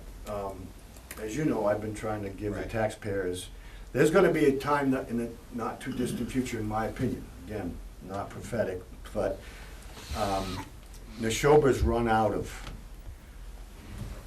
and I think within, maybe it's even 2021 with that operating budget, which has been tightly constructed and squeezing money out, and they're building some money into that free K through, I don't even know what is it? Pre-K through, or is it, It's pre-K. what the hell is it? Excuse me. It's What pre-K. is, huh? Pre-K. Pre-K, is that all it is? Okay, I think so. pre-K, is that what it? Well, And who are the pre-Ks? it's all day, I think it's all day pre-K. I think they Okay. have it now, but you have to pay a Pay for fee it. for half the day, so now they're talking about making the whole day pre-K free. Free. Okay. In any event, when you look at their operating budget, I don't think they can sustain that growth rate that they've been sustaining the last 3 years. And I could be wrong, I'd like to be, but I don't think I am. So you could take a 625,000, pass it off tax appropriations if you wanted to. I just wouldn't at this point. Yeah, I wasn't thinking necessarily taking the whole thing, but let's say, you know, on the combination of fire truck and the HVAC system. If the total debt service next year, if we were gonna be doing a 10-year bond on those two, was going to be 150 grand, something like that, could we take and pay 150 grand this year out of the levy, and it's not really gonna hurt us next year, you know, we bond the rest? You could, Just to you could reduce it a do little that. bit. I will Just say to- this to you, in 1 or 2 bad years, Mhm. on that larger number, Bone's up against it this year. 2 years ago, they were solid. Mhm. Just, It was just. I don't just a see the, yes, you could. I mean, It's I'm fine. giving you what I think is the best and wise when you look at all of it over time. I'm a firm believer you need flexibility in budgeting. You need enough room and time to make adjustments. And all I'm saying is you start taking hundreds of thousands of dollars away from that. And even though unused living capacity is there, it's the taxpayer that's getting, it's not like it's free. No. You know, the taxpayer's gotta pay it. Every dollar that we can't take on, this is why, our policy on 10 to 15% for our stored assets is higher than if I was making the decision my loan that I would do it. Because in the end, it's the taxpayer. And that's my viewpoint on it. And I've only got one more budget left. And so I guess what I'm saying is unless there was some compelling reason to start cutting and splicing, I would rather just leave it like this and give us more room for more choices. I'll say this, if we put the 2 schools together in one budget year with the kind of increase that we had this year on Minuteman and a 5 or 6% next year, we wouldn't be having this conversation. I think it's an interesting idea. But I'm not in favor of it. It's interesting because it's the opposite of what everybody says you shouldn't do, which is borrow and pay operating expenses. Tom's talking about taxing to pay what you would borrow. And But then the reduce the borrow. Right. But the But you problem I can have with it refinance at any time, you know what I'm saying? Right.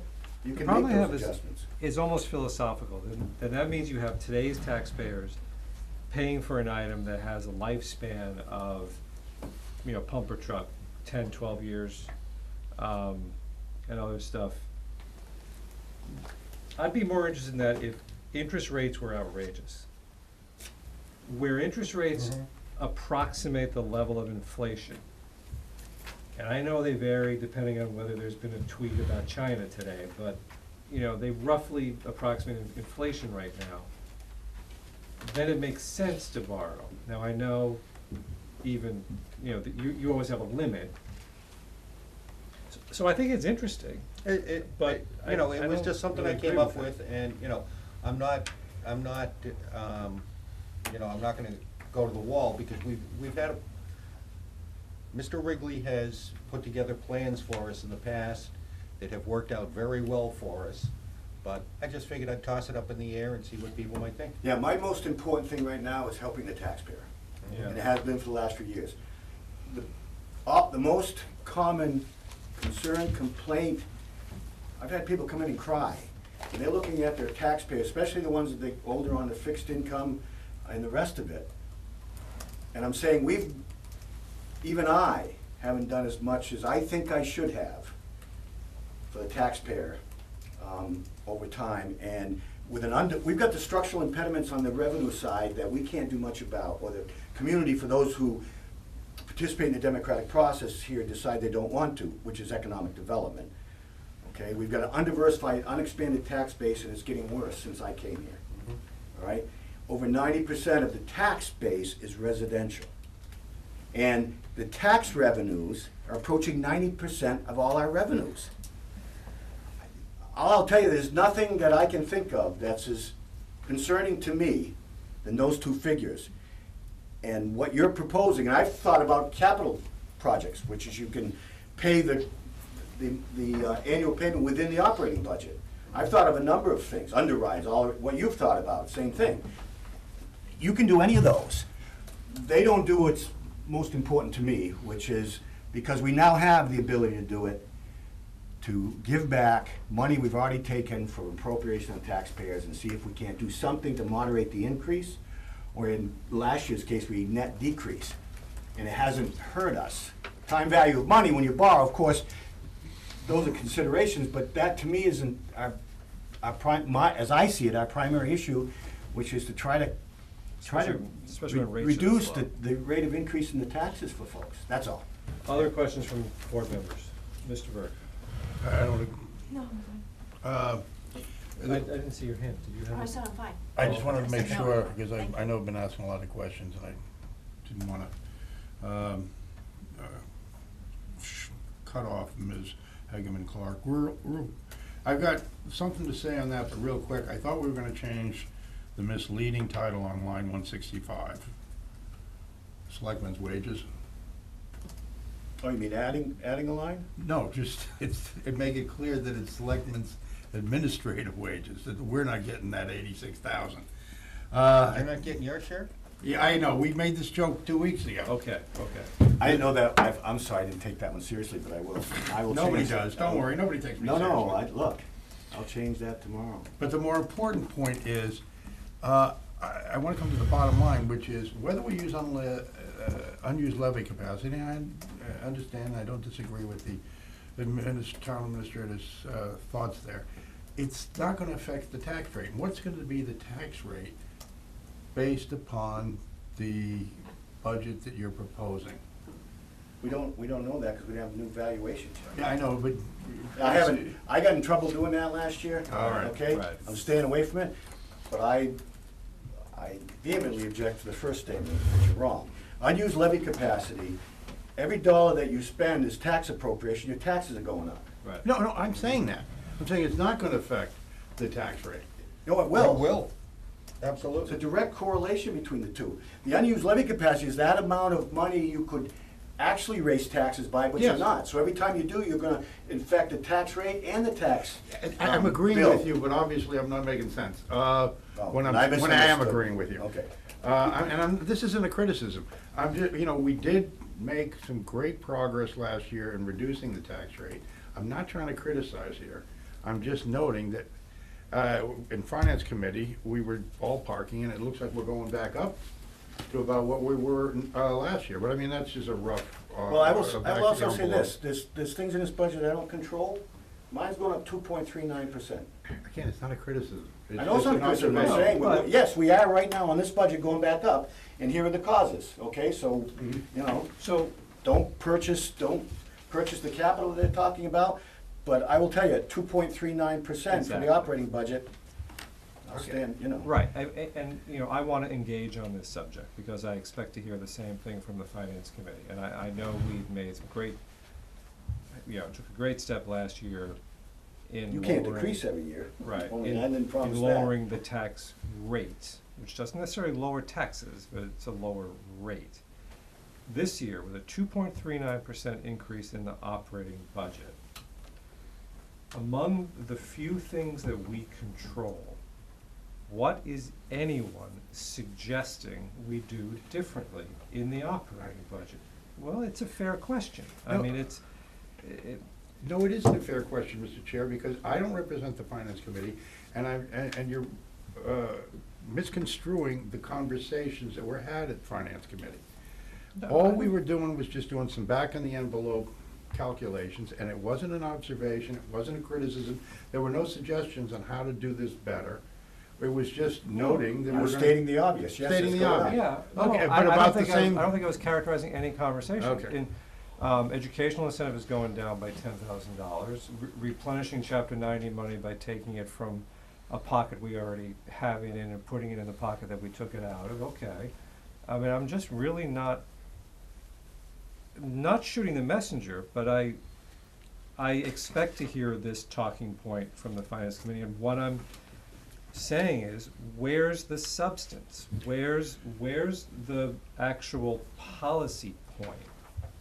This is a rhetorical question, Brian. And there is no policy point. It was just an observation All right. that based on the rough calculations, and there's no message, there's no suggestion that we do anything different. It's just that it looks like what we gained last year, roughly, we're gonna lose this coming year. But nobody's saying that it's avoidable, nobody's suggesting anything different. So we're taking a step back on optics, that's what. Well, I'm I would define it differently. If the expectation was that in a year that you go to a net decrease, that you could hold that decrease going forward, because that's the alternative.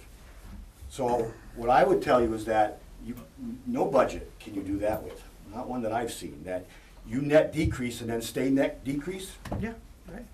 So then the question is, can you follow up with a tightly managed number so that 2.39, okay, instead of the net decrease, then you add those two together, and over 2 years, your budget's gone up 1.8, let's say. If you didn't have the decrease, and you had that 2.39 above a 4.5, here's where you would be without the decrease. The decrease puts you here over 2 years, the non-decrease puts you up here. So this is a net benefit, but no one could espouse that they're gonna sit and every year come in with a negative, No one ever, a cut in the budget. no one ever did, we're just. And you didn't need to make a calculation to see that it was going up.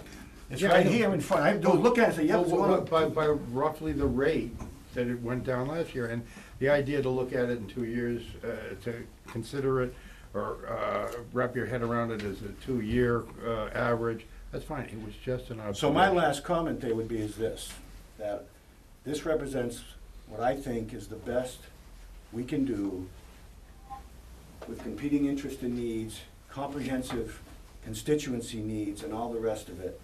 And I think that's, now I'll leave aside capital for now, because that's not done, and obviously, at this point, that's the big bulldog this year. But having said that, that's why there's 3 columns in that warrant.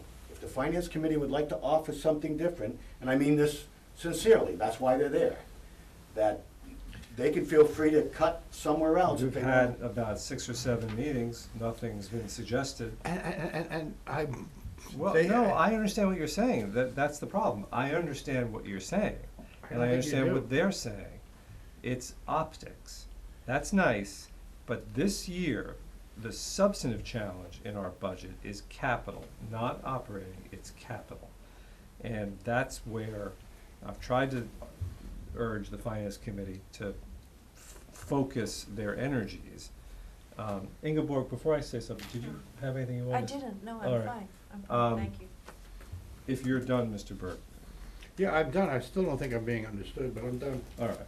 You are misunderstood. All the greats are. In their own time. And me too. So you know, one of the things that I'm struck by is, and again, on the capital side, you were talking about how Hale is coming off this year. So the challenge 20, we had, yeah, next year. Yeah. The challenge we had in 2011, 2012, we were facing all those building projects, was trying to somehow structure it so the debt for those projects, whatever it might be, hit when the debt from Flag Hill and Hale came off the debt schedule. And that was, I was gonna say that was in 2018 and 19, I guess it was 19 and 20. And I remember that at the time, it seemed impossible to bridge 7 to 8 years from when we were gonna start building to when that debt would come off. And we were looking at, Steve, I'm sure you remember, if you piled the debt on top of each other, we're looking at a mountain of debt service. And through a combination of luck, the projects got delayed, and skill, you extended the bands longer than anybody thought you could. You achieved that. And we got some very good numbers. And we got some very good interest rates, if that's Well, what they. that plus the fact that the total project cost, when we I finally was gonna went to talk it. about that, yeah. So we Pampo were borrowing less. Right, consolidating a couple of things.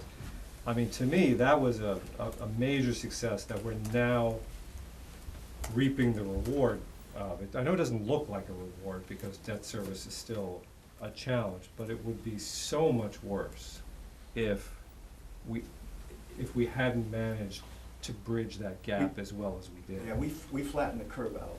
Right. And, when you you know, we combine it didn't- with the good news we got from the schools, yeah, the unexpected good news for the last 3 years with the schools, because, again, back to your point earlier, if we continued on the trend that we were continuing on with regard to what I considered uncontrollable rates of increase in school budgets, we wouldn't have had the luxury of having the what-ifs tonight. We wouldn't have.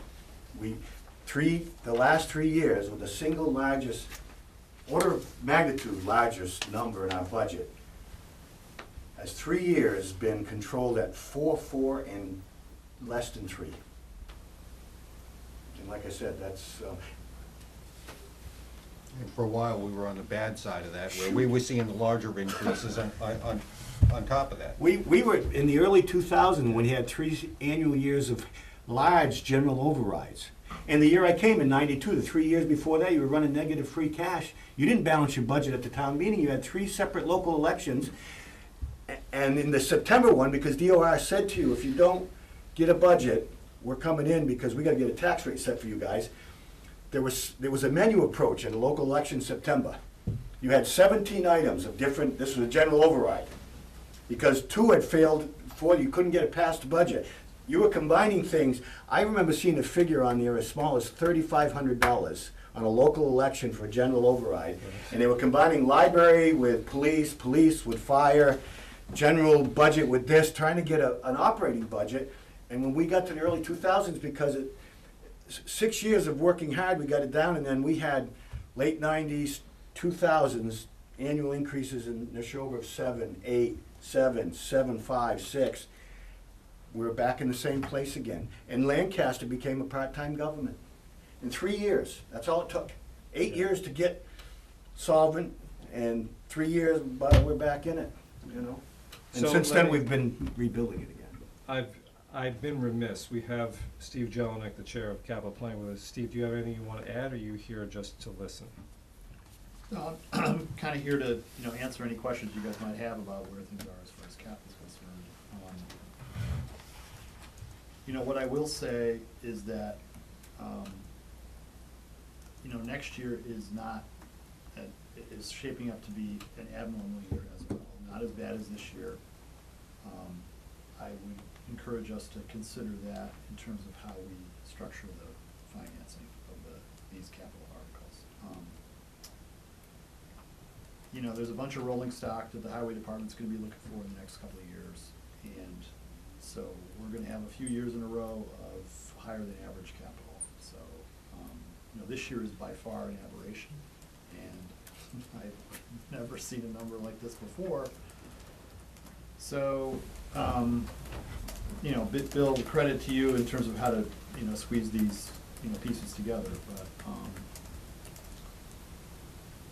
we haven't voted on any of these things yet. My own personal perspective is there's a few things that we might not recommend, but by and large, a lot of this stuff is worthy. We have things that you really cannot, not vote for.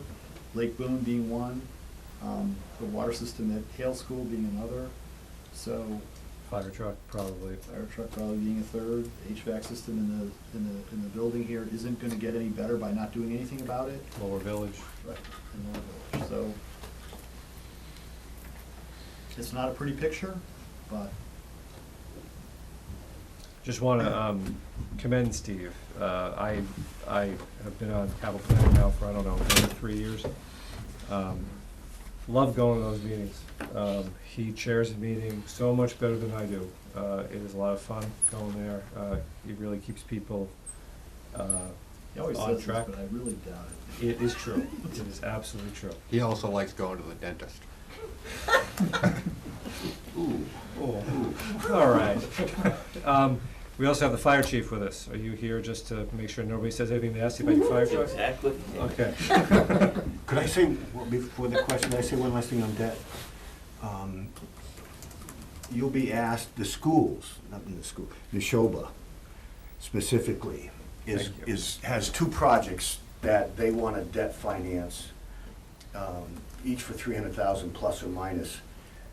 One is, they're on, I call it an underground storage tank, but it's their fuel tank. It is underground, but it's in a concrete container at the school. And they explain to you that, basically it's unsafe now, and it's, when the water table goes up, the tank is floating, free floating in the concrete container, which is not a good thing. This is at high school. And second of all, their leach field, basically needs to, they call it a repair or improvement, but probably replacement is the way to go.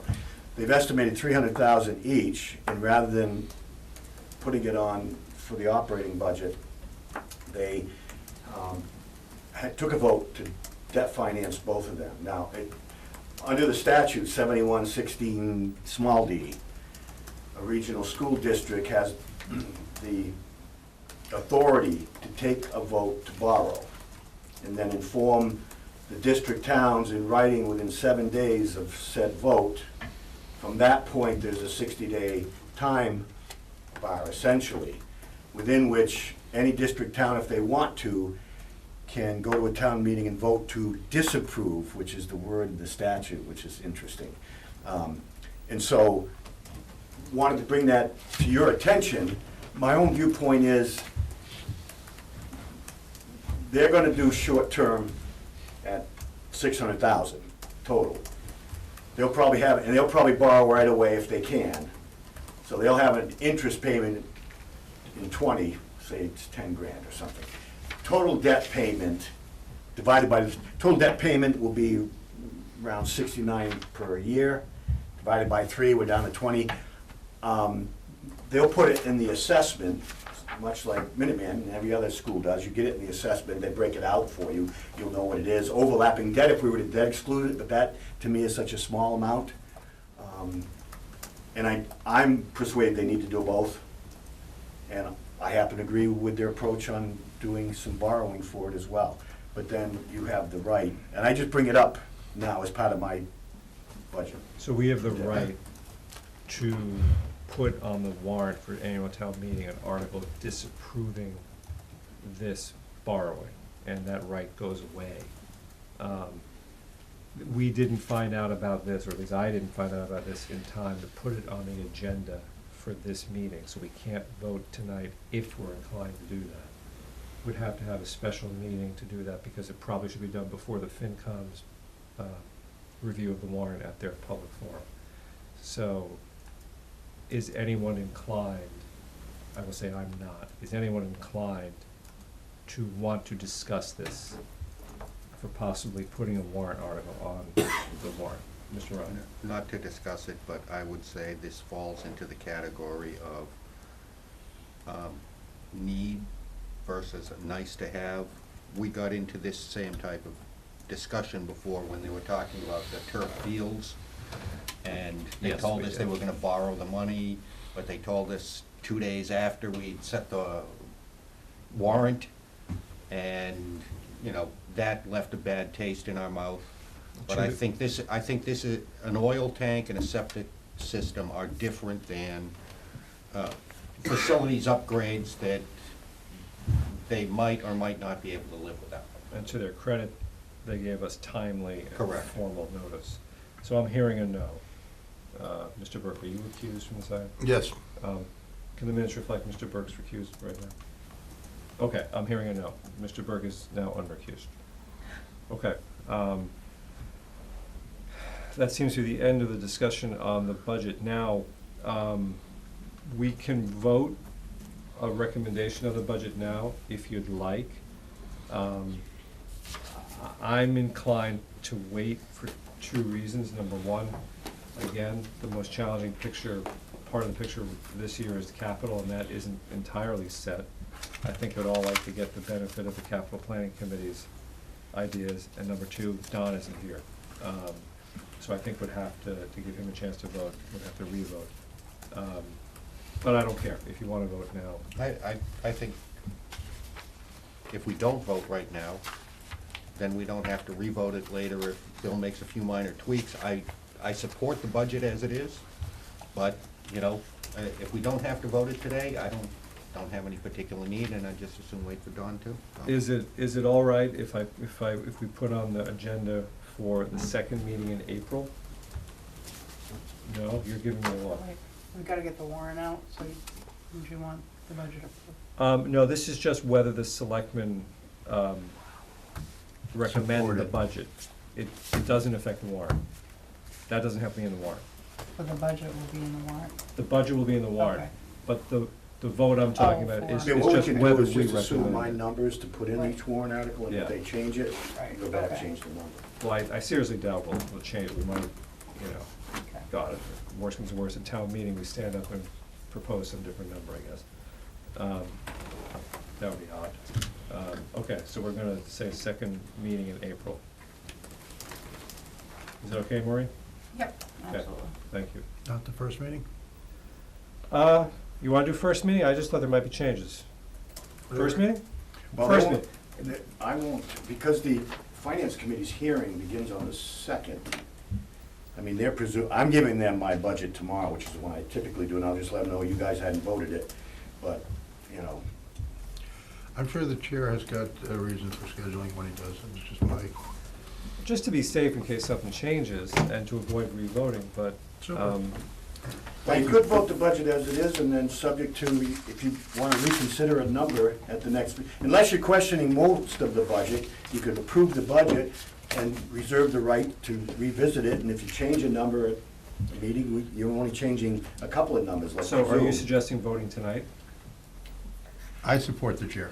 I'd rather vote, if we're gonna do it, I'd rather vote when Don is here. I think he's here on the 9th. I actually might miss that meeting if, depending on when my plane gets in, but that's okay. I'm supposed to be here. So Maureen, I'm sorry, can we change it to the first meeting in April? Sure, that's better. Thank you. Okay, everybody seems to like that better. Okay, that's the end of that. Thank you. Thank you, Bill. And now I think we are down to voting the language for the debt exclusion warrant or ballot questions. Yes, it's the ballot question, it's not the warrant. Do we still haven't done the memorandum, or did you do that while I was gone? We do that while you were gone. Thank you. Pursuant to the question on debt, pursuant to MGL Chapter 54, Section 42C, and Chapter 59, Section 21C, I move to place the Selectmen's ballot question pertaining to the debt exclusion for purchase of a new fire truck, subject to approval by bond council reading, shall the town be allowed to exempt from the provisions of Proposition 2 and 1/2, so-called, the amounts required to pay for the bonds to be issued in order to fund the costs involved in purchasing a Class A pumper truck for use by the Stow Fire Department, including payments of any administrative expenses and any other incidental costs related thereto, question mark, on the May 6, 2019 annual town election ballot. Does the chair wish me to do them one at a time or jointly? Does he really have to read this? You don't have to if you've got something that's, what I looked at and approved, that's, I'm just reading what's on the paper. Do you mind? Okay, go ahead and read it. Do them together. As the chair pleases. Also pursuant to General Law, Chapter 54, Section 42C, and GL, Chapter 59, Section 21C, I move to place the Selectmen's ballot question pertaining to the debt exclusion for the replacement of the town building HVAC system, subject to approval by bond council, reading, shall the town of Stow be allowed to exempt from the provisions of Proposition 2.5, 2 1/2 so-called, the amounts required to pay for the bonds issued in order to fund the costs involved with the replacement of the HVAC, open parens, heating, ventilation, and air conditioning, close parens system at town building, including payment of administrative expenses and any other incidental costs related thereto, question mark, on the May 6, 2019 annual town election ballot. Can you repeat that, Brian? Second. So a motion's been made and seconded to place language that will be reviewed and approved by the bond council regarding borrowing for a fire truck and the HVAC system on the ballot for the May 6, 2019 annual town election. Further discussion. I'm getting myself confused. We don't need a question for Lower Village? no, we're not borrowing for that. We decided not to bond to that. Oh, I'm getting so confused. I had this figured out. You're right, that's coming from free cash. I had never considered that as a borrowing myself. I was hopeful to get it done with free cash or something else, or chapter 90 originally. No, you know what I'm confusing it with? I'm confusing with the chapter 90 replenishment, which we had been talking about borrowing, but now is coming out of overlay reserve. I think we were talking about borrowing. I wasn't. It doesn't matter. The answer to my question, the answer to my question, I'd like the answer to, my I'd like question to is go no. yes on one of those. The answer to my question is no. Okay, great. Move the question. Further discussion, seeing none. All those in favor, please signify by saying aye. Aye. Aye, and that is approved unanimously. Thank you. All right, we're dangerously close to the end of the meeting, so liaison reports is all we have. Mr. Selectman, you can go back to the orange and make sure everything's okay there. Do you get a badge? We want to know. Do you get a badge? We want a badge. Do you get a badge? Why is he standing? He's held it for a long while. That's what I'm thinking. I'm not revealing what I do or don't get. All right, thank you. That sounds like my phone. Liaison reports, just because I look forward to it so much, let's start with Brian's liaison reports. Finance Committee, I've already muddled that up.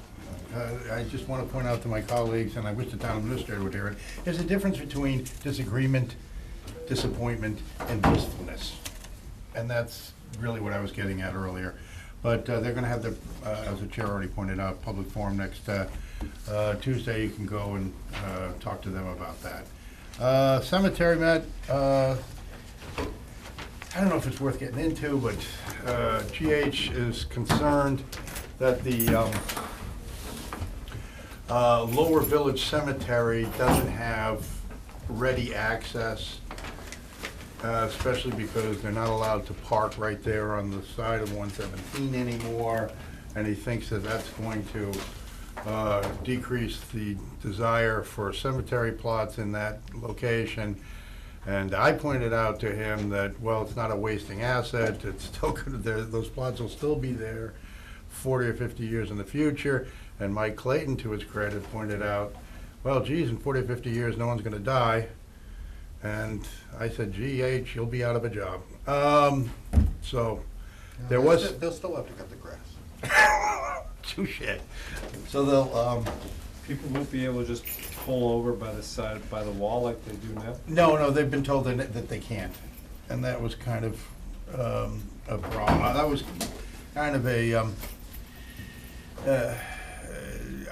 that was a disappointment as opposed to wistfulness. But, yeah, they're told they can't pull over on the side. And seniors and old people will have to walk over from Shaw's to get into the Lower Village Cemetery and have to cross that street. I'm just telling you what was discussed. And they're also got some plans for, of course, the big project way back in the back 40. LACAC met, they did make a minor increase in their budget for part-timers because they found somebody new to come on. They have just bought a new server that will meet the needs of the town, including internet streaming of all content that's currently been provided on the Stow Cable TV channel, which is important because at some point in the future, cable TV is going to go away, probably about the same time we all live forever. And What will be the point of living forever? if there's no cable There's no cable TV. And then you'll be connected to TV.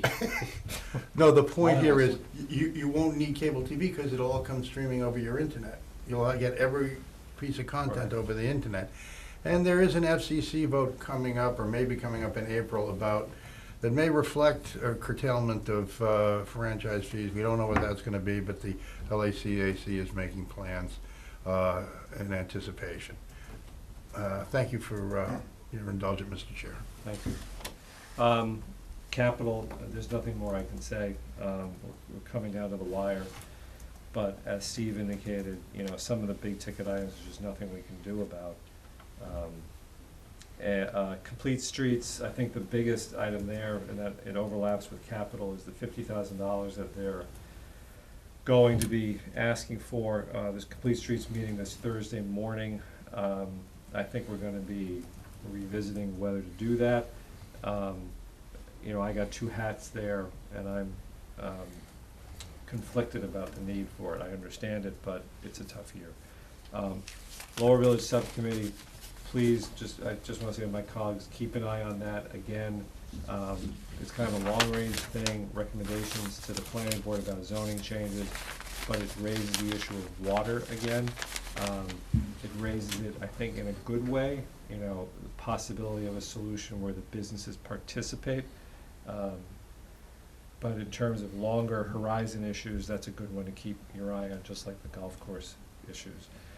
And we're still attending, I guess you call it a discussion between the library trustees and the Historical Society about the historical artifacts in the Whitney room at the library, and whether they have any place in the town hall. That's on Thursday as well. That's it for me. And Stow Police Academy is just an absolute blast. I recommend it to everybody. Yeah, I'm a little sorry I didn't sign up. Yeah, well, they're gonna do it again. You should. You'll love it. One of the things where we were talking about the fire truck, I'm not sure everybody realizes it, but the truck that Chief Landry is looking to replace is 19 years old. And is the main pumper truck. And is the main pumper truck. And the problem with it is the pump. Yeah. And, you know, he started explaining it to me that, you know, he's moved it up in his schedule to this year. He had originally planned on it, and it has been for a few years, for next year. So it's a slight change, but he thinks by rejiggering the equipment around and getting this, it's going to actually extend the life of some of the other equipment that isn't quite as old, so that he can keep them around, you know, keep moving them around. And the way he explained it to me, it sounded like it was a good thing to do. So.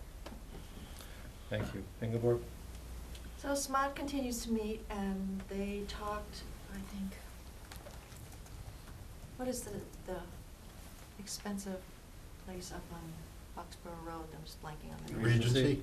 Regency, right. So the big thing that we're grappling with there is how to market and get the middle income reserved units available and get applicants for that and get that process going. So they've been working with the planning board on that, and that's moving forward.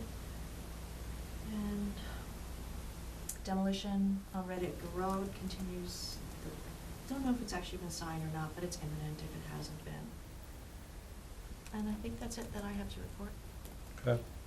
Before somebody mentions Lake Boone, can I move to adjourn? Yes, motion to adjourn. I'm gonna assume it's been seconded, and that's undebatable. All in favor? Aye. Aye. Thank you.